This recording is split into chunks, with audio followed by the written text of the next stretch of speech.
ಒಬ್ಬ ರಾಜ ಇದ್ದ. ಅವನ ಹೆಸರು ಸುಮೇರ್ ಸಿಂಗ್ ಅಂತ. ಅವನ ರಾಣಿಯ ಹೆಸರು ಕೇತ್ಕಿ. ಕೇತ್ಕಿ ತುಂಬ ಸುಂದರವಾಗಿದ್ಲು. ಸುಮೇರ್ ಸಿಂಗ್ ಅವನ ರಾಣಿಯನ್ನ ತುಂಬ ಪ್ರೀತಿಸ್ತಿದ್ದ. ಪ್ರಜೆಗಳ ಹಿತಕ್ಕಾಗಿ ರಾಜ ಯಾವಾಗಲೂ ಯೋಚನೆ ಮಾಡ್ತಿದ್ರು.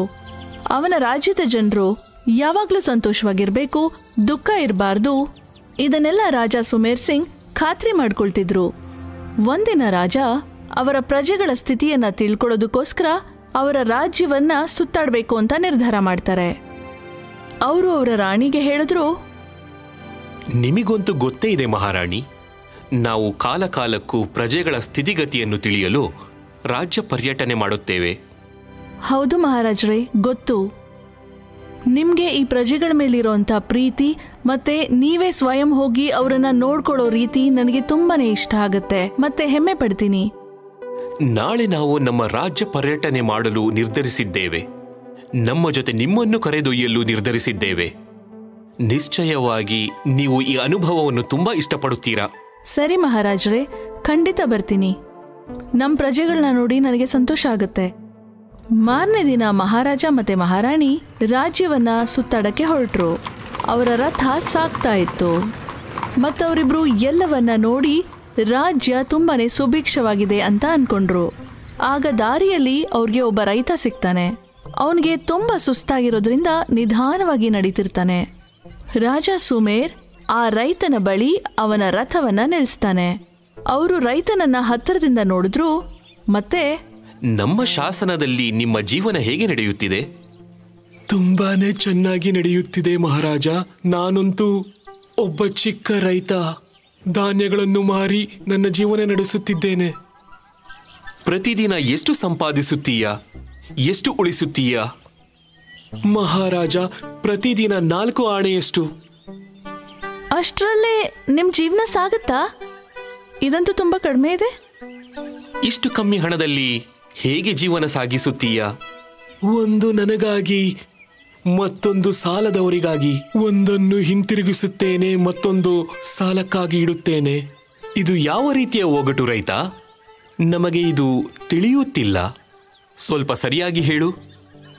ಒಂದು ಭಾಗವನ್ನು ನನಗಾಗಿ ಇಟ್ಟುಕೊಳ್ಳುತ್ತೇನೆ, ಒಂದು ಭಾಗವನ್ನು ಆಭಾರಿಯಾಗಿ, ಅಂದರೆ ನನ್ನ ಹೆಂಡತಿಗೆ ನೀಡುತ್ತೇನೆ. ಮನೆಯ ಕೆಲಸ ಅವಳ ಪ್ರಯತ್ನದಿಂದಲೇ ನಡೆಯುತ್ತದೆ. ಒಂದನ್ನು ಹಿಂತಿರುಗಿಸುತ್ತೇನೆ, ಇದರ ಅರ್ಥ ಇದರ ಭಾಗವನ್ನು ನನ್ನ ತಂದೆ ತಾಯಿಯವರಿಗೆ ಅರ್ಪಿಸುತ್ತೇನೆ. ಅವರಿಂದ ನಾನು ಇಷ್ಟು ಮಟ್ಟಿಗೆ ಬೆಳೆದಿದ್ದೇನೆ. ಹೊಟ್ಟೆಪಾಡಿಗೆ ದುಡಿಯುವುದನ್ನು ಕಲಿಸಿದ್ದಾರೆ. ಒಂದನ್ನು ಸಾಲಕ್ಕಾಗಿ ಇಡುತ್ತೇನೆ, ಒಂದು ಭಾಗವನ್ನು ನನ್ನ ಮಕ್ಕಳಿಗಾಗಿ ಹೂಡಿಕೆ ಮಾಡುತ್ತೇನೆ. ಅದರಿಂದ ನನಗೆ ಅವರ ಭವಿಷ್ಯ ಕಾಣುತ್ತದೆ. ವಾಹ್, ನೀನು ಎಷ್ಟು ಚೆನ್ನಾಗಿ ಒಗಟನ್ನು ಬಿಡಿಸಿದ್ದೀಯಾ. ಒಪ್ಪಿಕೊಂಡೆ. ನಾನು ನಿನಗೆ 10 ಸುವರ್ಣ ಮುದ್ರೆಯನ್ನು ನೀಡುತ್ತೇನೆ.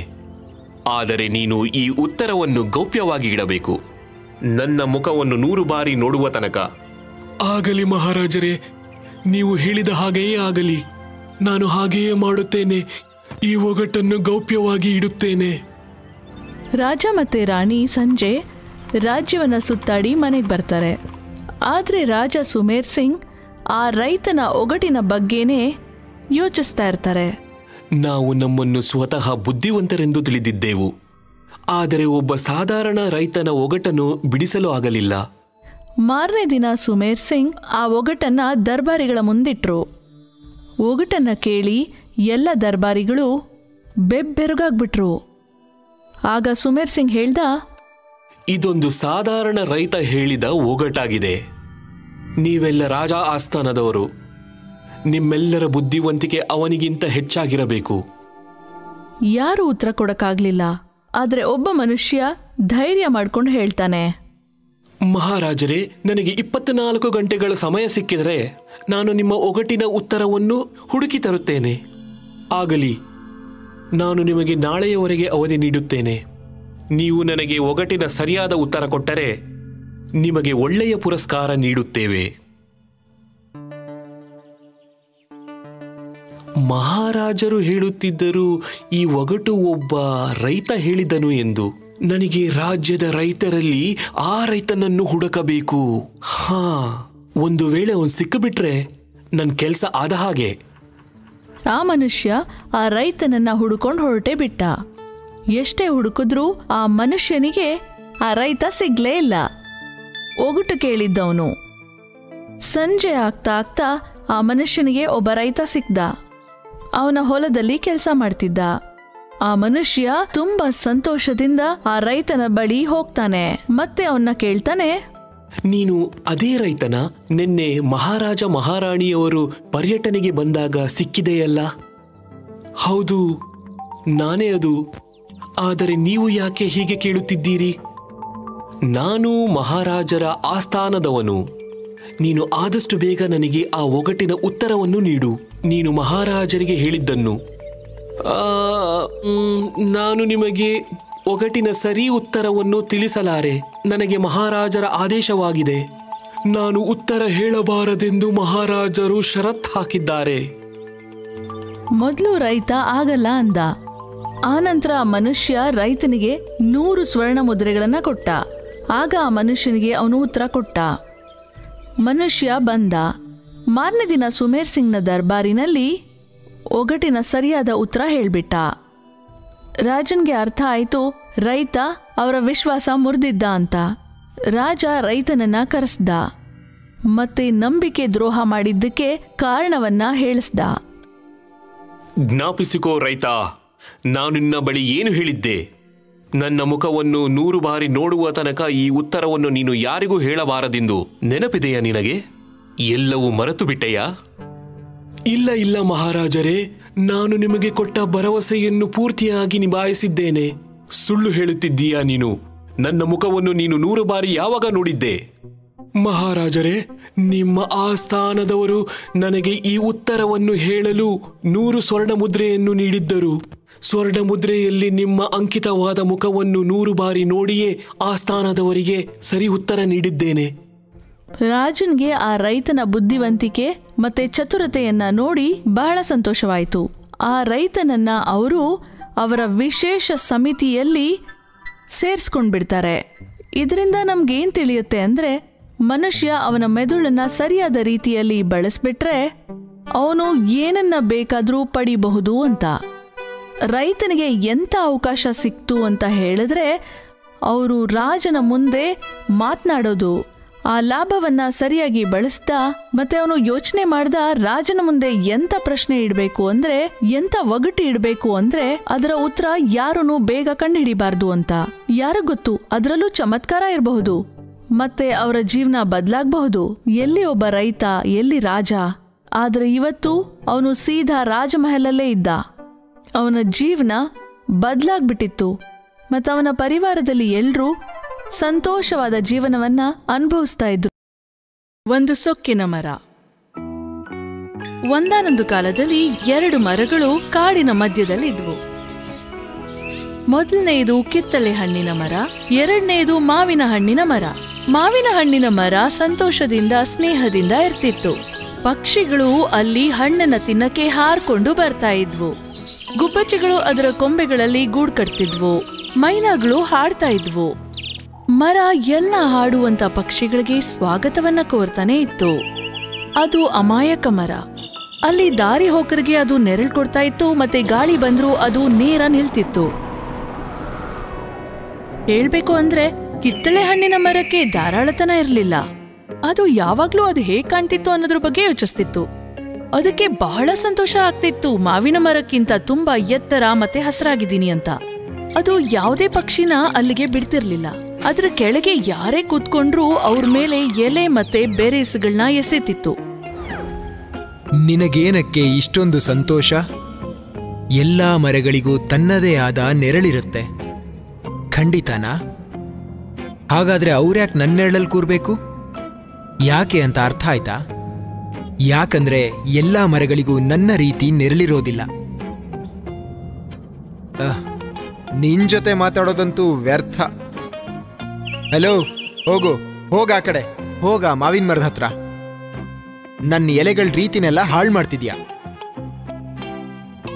ಆರೆಂಜ್ ಏನ್ ಗೊತ್ತಾ, ಅವರು ಗೂಡ್ ಕಟ್ಬೇಕು ಅಂತ ಇದ್ದಾರಷ್ಟೆ.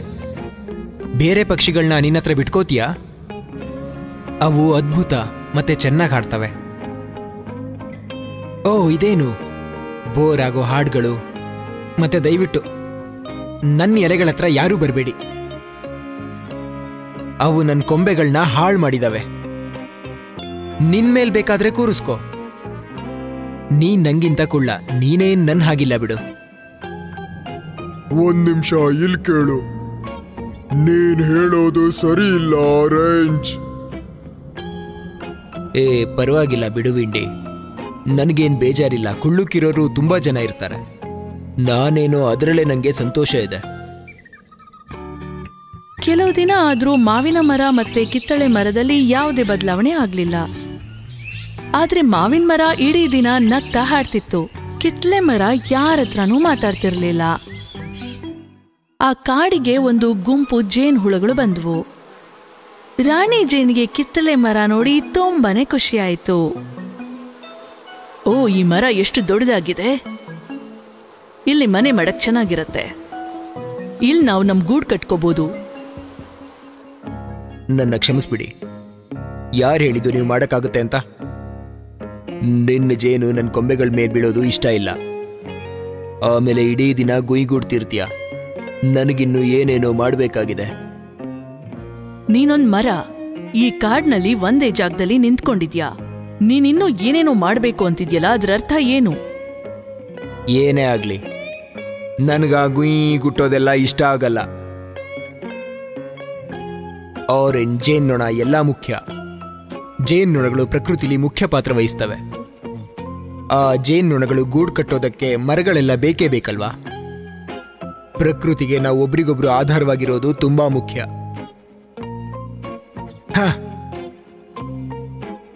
ಪ್ರಕೃತಿ ಅವಳ ಕೊಂಬೆಗಳನ್ನ ಹಾಳು ಮಾಡೋ ಹಾಗಿದ್ರೆ ನನ್ನನ್ನು ಇಷ್ಟು ಸುಂದರ ಮತ್ತು ಶಕ್ತಿಶಾಲಿನಾಗಿ ಮಾಡ್ತಾ ಇರಲಿಲ್ಲ.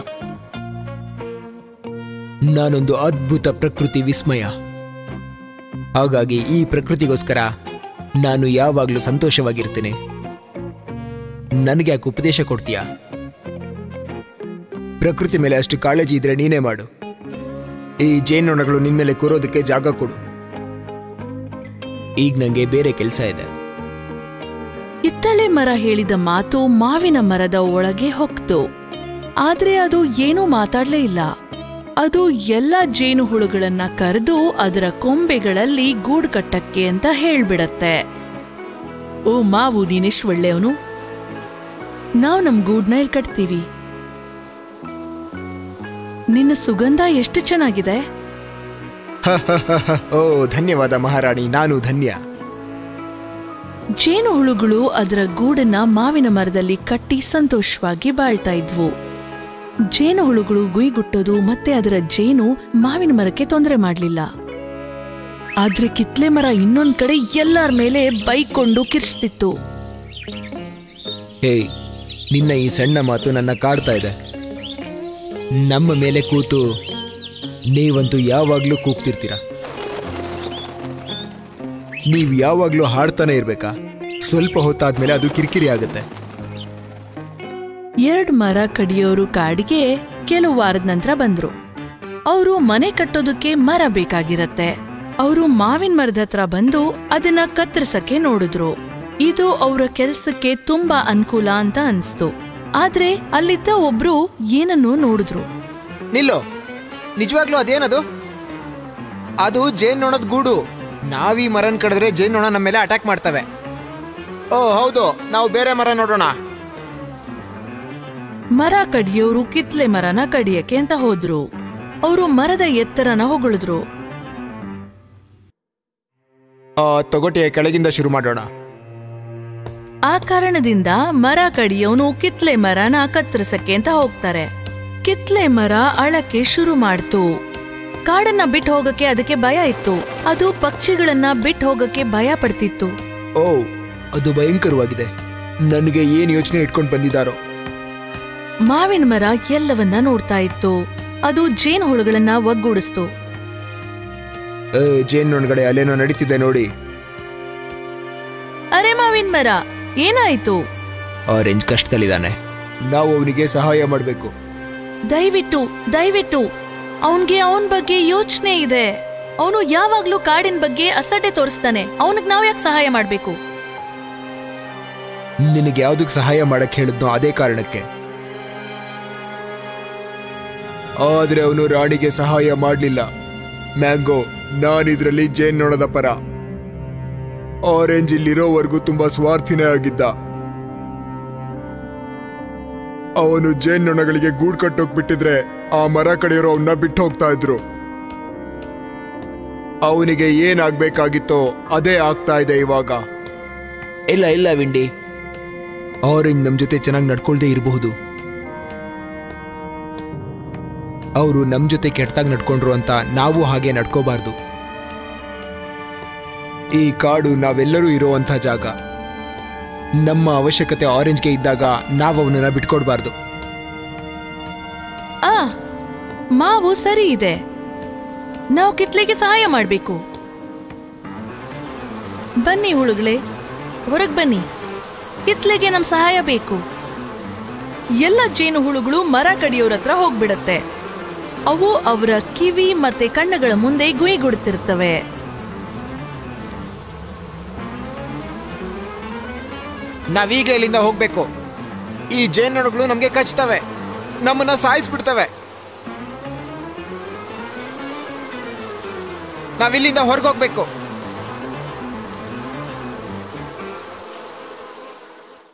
ಕಿತ್ಲೆ ಮರಕ್ಕೆ ಮರ ಕಡಿಯೋರೆಲ್ಲ ಹೋದ್ಮೇಲೆ ಅದರ ತಪ್ಪಿನ ಅರಿವಾಗತ್ತೆ. ನನ್ನ ಕ್ಷಮಿಸ್ಬಿಡಿ ಜೇನ್ನೊಣಗಳೇ. ನಾನ್ ನಿಮ್ ಜೊತೆ ಚೆನ್ನಾಗಿ ನಡ್ಕೊಳ್ದೇ ಇದ್ರು ನೀವು ನನಗೆ ಸಹಾಯ ಮಾಡಿದ್ರಿ. ನಮ್ಗೆ ಧನ್ಯವಾದ ಹೇಳ್ಬೇಡ ಆರೆಂಜ್.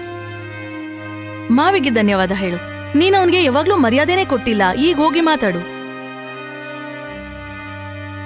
ಆದ್ರೆ ಅದೇ ನಿನಗೆ ಸಹಾಯ ಮಾಡು ಅಂತ ಹೇಳಿದ್ದು. ನಿಜವಾಗ್ಲೂ ಮ್ಯಾಂಗೋ, ನಾನ್ ನಿನ್ನ ಕ್ಷಮೆ ಕೇಳ್ತೀನಿ. ನಂಗೆ ನನ್ನ ತಪ್ಪಿನ ಅರಿವಾಯ್ತು. ನಾವು ಒಳ್ಳೆ ಬಾಂಧವ್ಯ ಹೊಂದಿದ್ದೇವೆ. ನಮಗೆಲ್ಲರಿಗೂ ಬೇರೆ ಬೇರೆ ಶಕ್ತಿ ಇದೆ. ನಾನು ನಿಮ್ ಜೊತೆ ಮತ್ತೆ ಈ ತರ ನಡ್ಕೊಳ್ಳೋದಿಲ್ಲ. ನನ್ನನ್ನು ದಯವಿಟ್ಟು ಕ್ಷಮಿಸ್ಬಿಡಿ. ನೀವೆಲ್ಲರೂ ಕೂಡ.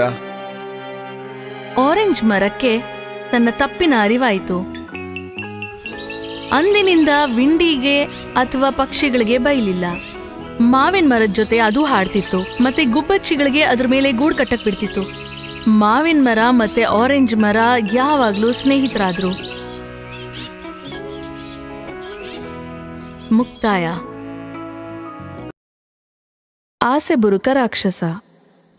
ಒಂದಾನೊಂದು ಕಾಲದಲ್ಲಿ ಒಂದು ಹಳ್ಳಿಯ ಮಧ್ಯದಲ್ಲಿ ಒಂದು ಬಂಗ್ಲೆ ಇತ್ತು. ಆ ಬಂಗ್ಲೆಗೆ ಎಷ್ಟೋ ವರ್ಷದಿಂದ ಯಾರು ಹೋಗ್ತಿರ್ಲಿಲ್ಲ. ಅಲ್ಲಿ ಯಾರೂ ಇರ್ಲಿಲ್ಲ. ಜನಗಳು ಹೇಳ್ತಾ ಇದ್ರು ಅಲ್ಲಿ ಒಬ್ಬ ರಾಕ್ಷಸ ಇರ್ತಿದ್ದ ಅಂತ. ಆದ್ರೆ ಇವತ್ತಿನವರೆಗೂ ಯಾರೂ ಕೂಡ ಆ ರಾಕ್ಷಸನ್ನ ನೋಡೇ ಇರ್ಲಿಲ್ಲ. ಆ ಬಂಗ್ಲೆ ರಾಕ್ಷಸನ್ ಬಗ್ಗೆ ಗೊತ್ತಾ? ಅವೆಲ್ಲ ಗಾಳಿ ಸುದ್ದಿ ಇರ್ಬೋದು. ನಾನದನ್ನ ನಂಬಲ್ಲ. ಯಾರಾದ್ರೂ ಅಲ್ಲಿ ರಾಕ್ಷಸನ್ನ ನೋಡಿದಾರಾ? ಇಲ್ಲ ಇಲ್ಲ. ಓ, ಇಲ್ವೇ ಇಲ್ಲ. ಆ ಬಂಗ್ಲೆ ಇರೋ ಚಂದನ ಹೊಗಳ್ಬೇಕು. ಅದನ್ ಬಿಟ್ಟು ಈ ಗಾಳಿ ಸುದ್ದಿ ಎಲ್ಲ ಕೇಳಬಾರ್ದು. ಹಾಗಾದ್ರೆ ಈ ತೋಟ ಯಾರು ನೋಡ್ಕೋತಾರೆ? ಆ ಬಂಗ್ಲೆ ಸುತ್ತ ಒಂದು ಸುಂದರವಾದ ತೋಟ ಇತ್ತು. ಆ ತೋಟದ ತುಂಬಾ ಹೂಗಳು, ಮರಗಳು, ಹಣ್ಣುಗಳು, ಚಿಟ್ಟೆಗಳು ಮತ್ತೆ ಪಕ್ಷಿಗಳಿದ್ವು. ಪ್ರತಿದಿನ ಬಹಳಷ್ಟು ಮಕ್ಕಳು ಆ ತೋಟದಲ್ಲಿ ಆಡ್ತಿದ್ರು. ಇದು ತುಂಬಾ ಪ್ರಸಿದ್ಧವಾದ ಸುಂದರವಾದ ತಾಣ ಮಕ್ಕಳಿಗೆ. ಈ ಪೀಚ್ ನ ನೀನ್ ತಿಂದಿದ್ಯಾ? ತುಂಬಾ ಚೆನ್ನಾಗಿದೆ. ಆಪಲ್ಸ್ ತಿಂದಿದ್ಯಾ? ನಾಳೆ ನಾವು ಸ್ವಲ್ಪ ಸ್ಟ್ರಾಬೆರೀಸ್ ತಗೊಳ್ಬೇಕು ಅನ್ಸುತ್ತೆ. ಬಾ ಮಾಡೋಣ. ಈ ಕ್ಯಾಟರ್ ಪಿಲ್ಲರ್ ನ ನೋಡು. ಇದು ಒಂದು ಚಿಟ್ಟೆಯಾಗಿ ಬದಲಾಗಿದೆ ಈಗ. ಇದೆಷ್ಟು ಚೆನ್ನಾಗಿದೆ ಮತ್ತೆ ಇದು ಎಷ್ಟು ಮಜವಾಗಿದೆ. ಈ ಚಿಟ್ಟೆಗಳನ್ನೆಲ್ಲ ನೋಡು. ಆ ತೋಟ ಸ್ವರ್ಗಕ್ಕಿಂತ ಸುಂದರವಾಗಿತ್ತು. ಆಮೇಲೆ ಒಂದಿನ ಅಲ್ಲಿ ಯಾರೋ ಬಂದ್ರು. ಅವನು ಆ ಸುಂದರವಾದ ತೋಟವನ್ನ ನೋಡಿ ಸಂತೋಷ ಪಟ್ಟ. ನನ್ನ ಸುಂದರ ತೋಟ. ಪ್ರಕೃತಿ ಮಾತೆ ನಿನಗೆ ಆಶೀರ್ವಾದ ಮಾಡಿದ್ದಾಳೆ. ನಾನು ಮರಳಿ ಬಂದಿದ್ದು ಸಂತೋಷವಾಯ್ತು. ಆ ರಾಕ್ಷಸ ಅರಮನೆಗೆ ಬರೋಷ್ಟರಲ್ಲಿ ಮಧ್ಯಾಹ್ನ ಆಗಿತ್ತು. ಆ ತೋಟದಲ್ಲಿ ಯಾರು ಚಿಕ್ಕವರು ಆಟ ಆಡ್ತಿರ್ಲಿಲ್ಲ. ಆ ರಾಕ್ಷಸ ಬಹಳ ಸಂತೋಷ ಪಟ್ಟ. ಹೇಗೋ ಸಂಜೆ ಸಮಯ ಆ ರಾಕ್ಷಸ ಹೊರಗಡೆ ಏನೋ ಶಬ್ದ ಕೇಳಿ ಆತಂಕ ಪಟ್ಟ. ಮಕ್ಕಳು ಅಲ್ಲಿ ಆಟ ಆಡಕ್ಕೆ ಬಂದಿದ್ರು. ರಾಕ್ಷಸನ್ಗೆ ಒಬ್ನೇ ಇರೋದಕ್ಕೆ ಇಷ್ಟ. ಅವನ್ ಸುತ್ತ ಇದ್ದ ಜನ ಇಷ್ಟ ಆಗ್ಲಿಲ್ಲ. ಅವನು ಹೊರಗಡೆಯಿಂದ ತೋಟದ ಒಳಗಡೆ ಹೋದ. ರಾಕ್ಷಸ ತೋಟದೊಳಗೆ ಹೋದಾಗ ಒಳಗಡೆ ಆಟ ಆಡ್ತಿದ್ದ ಮಕ್ಕಳು ಭಯಪಟ್ರು. ಅವರು ಜೋರಾಗಿ ಕಿರ್ಚ್ಕೊಂಡು ಓಡ್ತಾ ಇದ್ರು. ಎಲ್ರೂ ಅಲ್ಲಿಂದ ತಪ್ಪಿಸ್ಕೊಳ್ಳಕ್ಕೆ ನೋಡ್ತಿದ್ರು. ರಾಕ್ಷಸನಿಗೆ ಅಲ್ಲಿ ಅಷ್ಟೊಂದು ಮಕ್ಕಳನ್ನ ನೋಡಿ ಅಚ್ಚರಿ ಆಯಿತು. ಹೊರಟೋಗಿ ಪುಟ್ಟ ಕ್ರಿಮಿಗಳೇ, ನೀವು ನನ್ನ ತೋಟನ ಹಾಳು ಮಾಡಿದ್ರಿ. ಓಡೋಗಿ, ಇನ್ನು ಯಾವತ್ತು ನೀವು ನನ್ನ ಜಾಗಕ್ಕೆ ಬರಲೇಬೇಡಿ. ಈ ತೋಟ ನಂದು, ನಿಮ್ಮದಲ್ಲ. ಆ ತೋಟದಲ್ಲಿ ಆಡ್ತಿದ್ದ ಎಲ್ಲ ಚಿಕ್ಕ ಮಕ್ಕಳು ಹೊರಗಡೆ ಹೋಗಿ ಮನೆಗೆ ಹೊರಟೋಗ್ಬಿಟ್ರು. ರಾಕ್ಷಸ ಅರಮನೆಗೆ ಹೋದ. ಅವನ ಸುತ್ತಮುತ್ತ ಇದ್ದ ಸಂತೋಷವನ್ನ ಅನುಭವಿಸ್ದ. ರಾಕ್ಷಸ ಮತ್ತೆ ನಿದ್ದೆ ಮಾಡ್ದ. ಚಿಕ್ಕ ಮಕ್ಕಳ ಪ್ರಕಾರ ರಾಕ್ಷಸ ದೂರ ಮಾಯ ಆಗಿದ್ದ.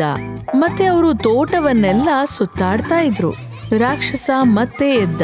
ಅವನ ತೋಟದಲ್ಲಿ ಆಡ್ತಿದ್ದ ಮಕ್ಕಳನ್ನ ನೋಡಕ್ಕೆ ಅವನಿಗೆ ತುಂಬಾ ಕೋಪ ಬಂದು ಆ ಮಕ್ಕಳ ಮೇಲೆ ಕಿರ್ಚಿದ. ಭಯಪಟ್ಟ ಮಕ್ಕಳು ಓಡೋದ್ರು. ಆಗಿಂದ ರಾಕ್ಷಸ ಆ ತೋಟದ ಮೇಲೆ ಒಂದು ಕಣ್ಣಿಟ್ಟಿದ್ದ. ಅವನು ರಾತ್ರಿ ಹೊತ್ತು ನಿದ್ದೆನೂ ಮಾಡ್ಲಿಲ್ಲ. ರಾತ್ರಿ ಕತ್ಲಲ್ಲಿ ಅವನೊಂದು ಹೂ ಬಿಡೋ ಮರವನ್ನ ನೋಡ್ತಾನೆ. ಅದು ಕೆಳಗಡೆ ಬಗ್ತಿತ್ತು. ಅದ್ ಯಾಕಾಯ್ತು ಅಂತ ಅವನ್ಗೆ ಅರ್ಥ ಆಗ್ಲಿಲ್ಲ.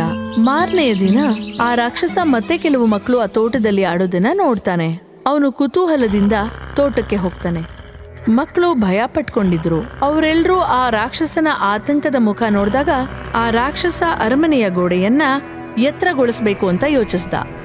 ಈಗ ಆ ರಾಕ್ಷಸ ಒಬ್ನೇ ಆ ಕೋಟೆಯಲ್ಲಿದ್ದ. ಅರಮನೆಯಲ್ಲಿ ಯಾರೂ ಬರಕ್ಕಾಗ್ತಿರ್ಲಿಲ್ಲ. ಈ ರಾಕ್ಷಸ ಬಹಳನೇ ಕೆಟ್ಟವನು. ಒಬ್ಬ ಮನುಷ್ಯ ಒಬ್ನೇ ತೋಟದಲ್ಲಿ ಹೇಗೆ ಖುಷಿಯಾಗಿರ್ತಾನೆ? ಅವನು ಯಾರೋ ತುಂಬಾನೇ ದುಃಖವಾಗಿರೋ ಮನುಷ್ಯ. ಅವನು ಇಷ್ಟು ಬೇಜಾರಾಗಿ ಹಾಕಿದಾನೆ ಅಂತ ಗೊತ್ತಾಗ್ಬೇಕು. ಅವನನ್ನ ನಮ್ ಜೊತೆ ಆಡಕ್ ಕರಿಯೋಣ್ವಾ? ಅವನು ನಮ್ಮನ್ನ ಒಳಗ್ ಬಿಡ್ತಾನ ಕೇಳೋಣ. ಆ ರಾಕ್ಷಸ ಬಹಳ ಸಮಯ ನಿದ್ದೆ ಮಾಡ್ತಾ ಇದ್ದ. ಅವನು ಎದ್ದ ಮೇಲೆ ಆ ಕಿಟಕಿ ಬದಿಯಲ್ಲಿ ಕೂರ್ತಿದ್ದ. ಮತ್ತೆ ತೋಟದ ಸೌಂದರ್ಯ ಹೊಗಳ್ತಿದ್ದ. ಅವನು ಆಗಾಗ ಅಲ್ಲಿದ್ದ ಕೊಂಬೆಗಳು ತನ್ನಷ್ಟಕ್ಕೆ ತಾವೇ ಅಲ್ಗಾಡೋದ್ ನೋಡ್ದ. ಅದನ್ನೇ ನೋಡಿ, ಇನ್ನು ಸ್ವಲ್ಪ ದಿನ ಅಷ್ಟೇ ಹೀಗಿರುತ್ತೆ. ವಸಂತ ಮಾಸದಲ್ಲಿ ನನ್ನ ತೋಟ ಹಚ್ಚ ಹಸಿರಾಗುತ್ತೆ. ಅವನು ತನ್ನ ಕಿಟಕಿ ಹತ್ರ ಚಳಿಗಾಲ ಪೂರ್ತಿ ಕೂತ್ಕೊಂಡ. ಅವನ ತೋಟ ದಿನೇ ದಿನೇ ಒಣಗೋದನ್ನ ನೋಡ್ದ. ನಾನು ವಸಂತ ಮಾಸಕ್ಕೆ ಕಾಯ್ತೀನಿ.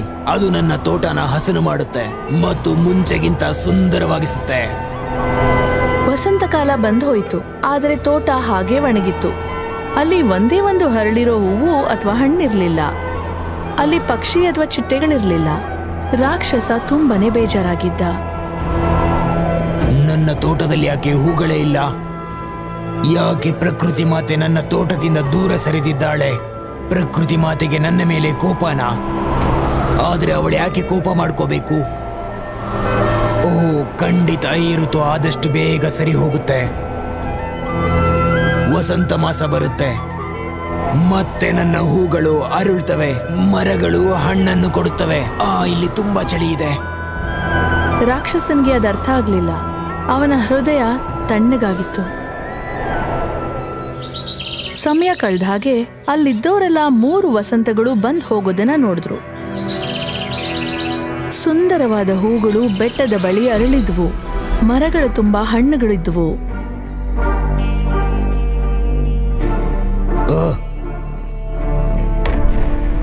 ವಸಂತ ಮಾಸ ಯಾಕೆ ನನ್ನ ತೋಟಕ್ಕೆ ಬರ್ತಾ ಇಲ್ಲ? ಇಲ್ಲಿ ತುಂಬಾ ಬರಡಾಗಿದೆ. ಆ ರಾಕ್ಷಸ ಹಗಲು ಮತ್ತೆ ರಾತ್ರಿ ಕಾಯ್ತಾನೆ ಇದ್ದ. ಅವನ ಒಂಟಿತನಕ್ಕೆ ಬೇಜಾರಾಗ್ಬಿಟ್ಟಿದ್ದ. ಒಂದು ಬೆಳಿಗ್ಗೆ ಮಕ್ಕಳು ತೋಟದಲ್ಲಿ ಆಡೋದಕ್ಕೆ ಬಂದ್ರು. ಆ ರಾಕ್ಷಸ ಅವರನ್ನ ನೋಡ್ಲೇ ಇಲ್ಲ. ಅವರು ಅಲ್ಲಿ ಬಹಳ ಹೊತ್ತು ಆಡಿದ್ರು. ರಾಕ್ಷಸನ್ಗೆ ಬಹಳ ಕೋಪ ಬಂತು. ಅವನು ಕೋಪ ಮಾಡ್ಕೊಂಡು ಅವರ ಬಳಿ ಓಡ್ದ. ಎಲ್ಲ ಚಿಕ್ಕ ಮಕ್ಕಳು ಒಂದೇ ಬಾರಿ ತೋಟದಿಂದ ಓಡಿದ್ರು. ಆದ್ರೆ ಒಬ್ಬನ್ ಮಾತ್ರ ಅಲ್ಲೇ ಇದ್ದ. ಆ ರಾಕ್ಷಸ ಪುಟ್ಟ ಮಗು ಮರದ ಕೆಳಗೆ ನಿಂತಿರೋದ್ನ ನೋಡ್ತಾನೆ. ಆ ರಾಕ್ಷಸ ಬರ್ತಾ ಇದ್ದ ಹಾಗೆ ನಡುಕ್ತಾನೆ. ಅವನು ಜೋರಾಗಿ ಅಳ್ತಾ ಇರ್ತಾನೆ. ನೀನಿಲ್ಲಿ ಏನ್ ಮಾಡ್ತಿದ್ಯಾ? ದಯವಿಟ್ಟು ನನ್ನ ಕೊಲ್ಬೇಡ. ನಾನಿಲ್ಲಿ ಬರೋದೇ ಇಲ್ಲ. ನಾನು ಯಾರನ್ನಾದ್ರೂ ಕೊಂದಿದ್ದೀನಾ? ಇಲ್ಲ, ನಾನಷ್ಟು ಕೆಟ್ಟವನಲ್ಲ. ನಾನು ಯಾರಿಗೂ ಏನು ಹಾನಿ ಕೂಡ ಮಾಡಿಲ್ಲ. ನಾನ್ ನಿನಗೂ ಏನು ಮಾಡೋದಿಲ್ಲ. ನೀನೀಗ ಅಳೋದನ್ನ ನಿಲ್ಸು. ನನ್ ಮನೆಗೆ ಹೋಗ್ಬೇಕು. ದಯವಿಟ್ಟು ನನ್ನ ಬಿಡು. ನಾನು ಬರೋದಕ್ ಮುಂಚೆ ನೀನ್ ಇಲ್ಲಿ ಬಂದು ಏನ್ ಮಾಡ್ತಿದ್ಯಾ? ನನಗೆ ಮರ ಹತ್ಬೇಕಾಗಿತ್ತು, ಆದ್ರೆ ಆಗ್ಲಿಲ್ಲ. ಓ ಹೌದಾ, ನಾನು ನಿನಗೆ ಸಹಾಯ ಮಾಡ್ತೀನಿ. ಆ ರಾಕ್ಷಸ ಮಗುನ ಎತ್ಕೊಂಡು ಆ ಮರದ ಕೊಂಬೆ ಮೇಲೆ ಕೂರಿಸ್ತಾನೆ. ಈಗ ನಿನ್ನ ಸ್ನೇಹಿತರನ್ನು ಕರಿ. ನೀವೆಲ್ಲ ಇಲ್ಲೇ ಆಟವಾಡಿ. ಆ ರಾಕ್ಷಸ ಆ ಮಗುವಿನ ಸುಂದರವಾದ ನಗು ನೋಡ್ತಾನೆ. ಆ ಪುಟ್ಟ ಮಗು ಅವನ ಸ್ನೇಹಿತರನ್ನೆಲ್ಲ ಕರೀತಾನೆ. ಎಲ್ಲ ಮಕ್ಕಳು ಬಂದ್ರು. ಆ ರಾಕ್ಷಸ ಅರಮನೆಗೆ ಹೋಗ್ಬಿಟ್ಟ. ಆ ಪುಟ್ಟ ಮಕ್ಕಳನ್ನ ಕಿಟಕಿಯಿಂದ ನೋಡ್ದ. ಕೆಲವೇ ಕ್ಷಣಗಳಲ್ಲಿ ಅವನು ಗಿಡದಲ್ಲಿ ಕೆಲವು ಹೂಗಳನ್ನ ನೋಡ್ದ. ಅವನು ಅದನ್ನ ನೋಡಿ ಅಚ್ಚರಿಗೊಂಡು ಸಂತೋಷ ಪಟ್ಟ. ಅದಾದ್ಮೇಲೆ ಅವನು ಕೂಡ ಮಕ್ಕಳ ಜೊತೆ ಆಡ್ದ. ಅದಾದ್ಮೇಲೆ ಮುಂಚೆ ಮಕ್ಕಳು ಆಡ್ತಾ ಇದ್ದ ಹಾಗೆ ಈಗ್ಲೂ ಆಡ್ತಾ ಇದ್ರು. ಇದ್ದಕ್ಕಿದ್ದ ಹಾಗೆ ಆ ಇಡೀ ತೋಟ ಮುಂಚಿನ ಹಾಗೆ ಅರಳುತ್ತೆ. ಆ ಇಡೀ ತೋಟದ ಸೌಂದರ್ಯ ಎಲ್ಲಿ ಅಡಗಿದೆ ಅಂತ ರಾಕ್ಷಸನಿಗೆ ತಿಳಿಯುತ್ತೆ.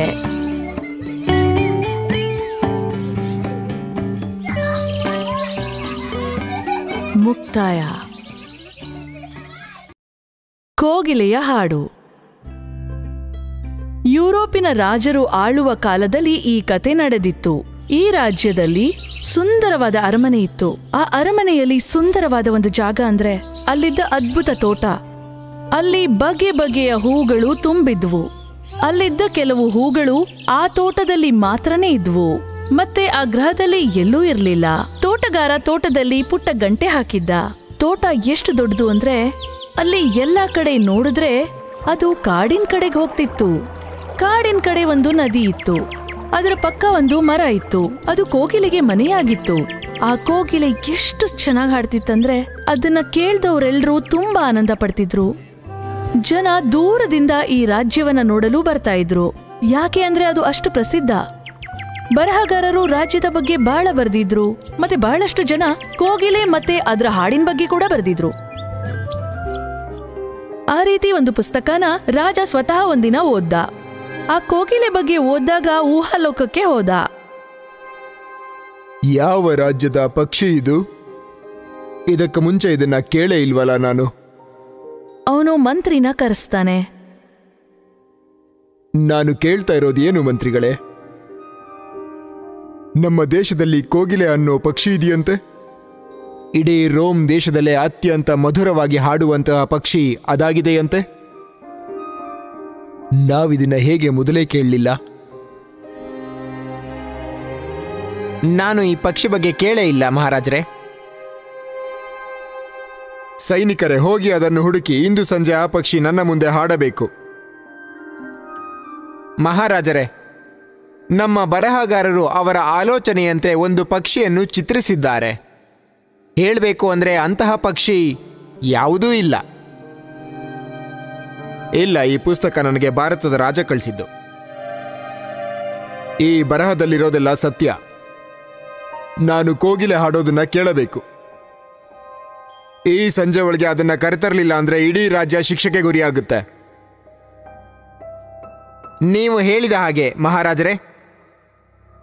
ಅರಮನೆಯಲ್ಲಿ ಸಿಗ್ದವ್ರನ್ನೆಲ್ಲ ಕೇಳ್ದ. ಮೇಲೆ ಮತ್ತೆ ಕೆಳಗೆ, ಎಡಗಡೆ ಮತ್ತೆ ಬಲಗಡೆ. ಆದ್ರೆ ಯಾರು ಕೋಗಿಲೆ ಬಗ್ಗೆ ಕೇಳಿರ್ಲಿಲ್ಲ. ಅವನ್ಗೆ ಸಿಗ್ದವ್ರಿಗೆಲ್ಲ ಆ ಪಕ್ಷಿ ಬಗ್ಗೆ ಕೇಳ್ತಾನೆ ಇದ್ದ. ಆಮೇಲೆ ಒಬ್ಬ ಪುಟ್ಟ ಹುಡುಗಿನ ಭೇಟಿ ಮಾಡ್ದ. ಕೋಗಿಲೆನಾ? ಹೌದು, ನಾನ್ ನೋಡ್ದೆ. ಅವಳು ಹಾಡೋದನ್ನ ನಾನ್ ಕೇಳಿದ್ದೀನಿ. ಅದು ಆ ನದಿ ಹತ್ರನೇ ಇರೋದು. ಅವರಿಬ್ರು ಆ ಕಾಡಿನ ಹತ್ರ ಬರ್ತಾರೆ. ಅಲ್ಲಿ ಕೋಗಿಲೆ ಚೆನ್ನಾಗಿ ಹಾಡುತ್ತೆ. ಕೋಗಿಲೆ ಹಾಡೋದನ್ನ ಶುರು ಮಾಡ್ತು. ಆ ಪುಟ್ಟ ಹುಡುಗಿ ಹೇಳ್ತಾಳೆ, ನೋಡಿ, ಅಲ್ಲಿ ನೋಡಿ, ಅದೇ ಪಕ್ಷಿನ ಹೇಳಿದ್ದು. ಇಂಥ ಸಂಗೀತನ ನಾನು ಕೇಳೇ ಇಲ್ಲ.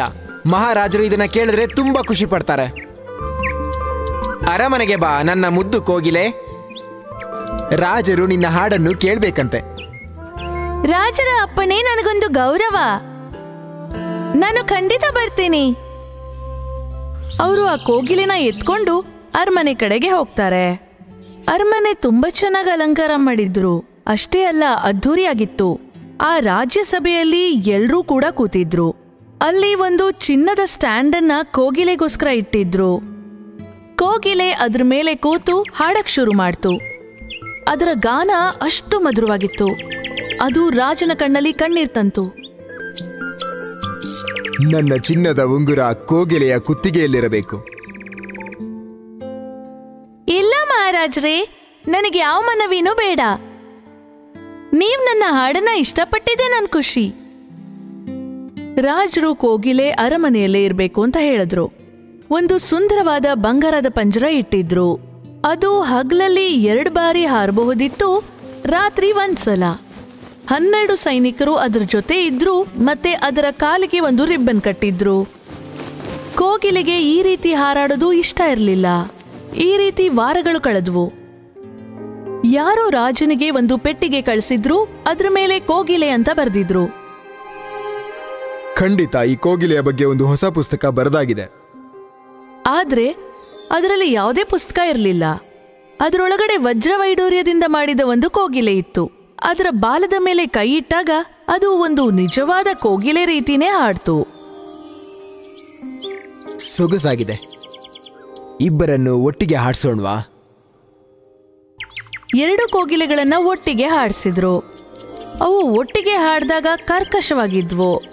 ನಿಜವಾದ ಕೋಗಿಲೆ ಅದಕ್ಕೇನ್ ಬೇಕೋ ಅದನ್ನೇ ಹಾಡ್ತು.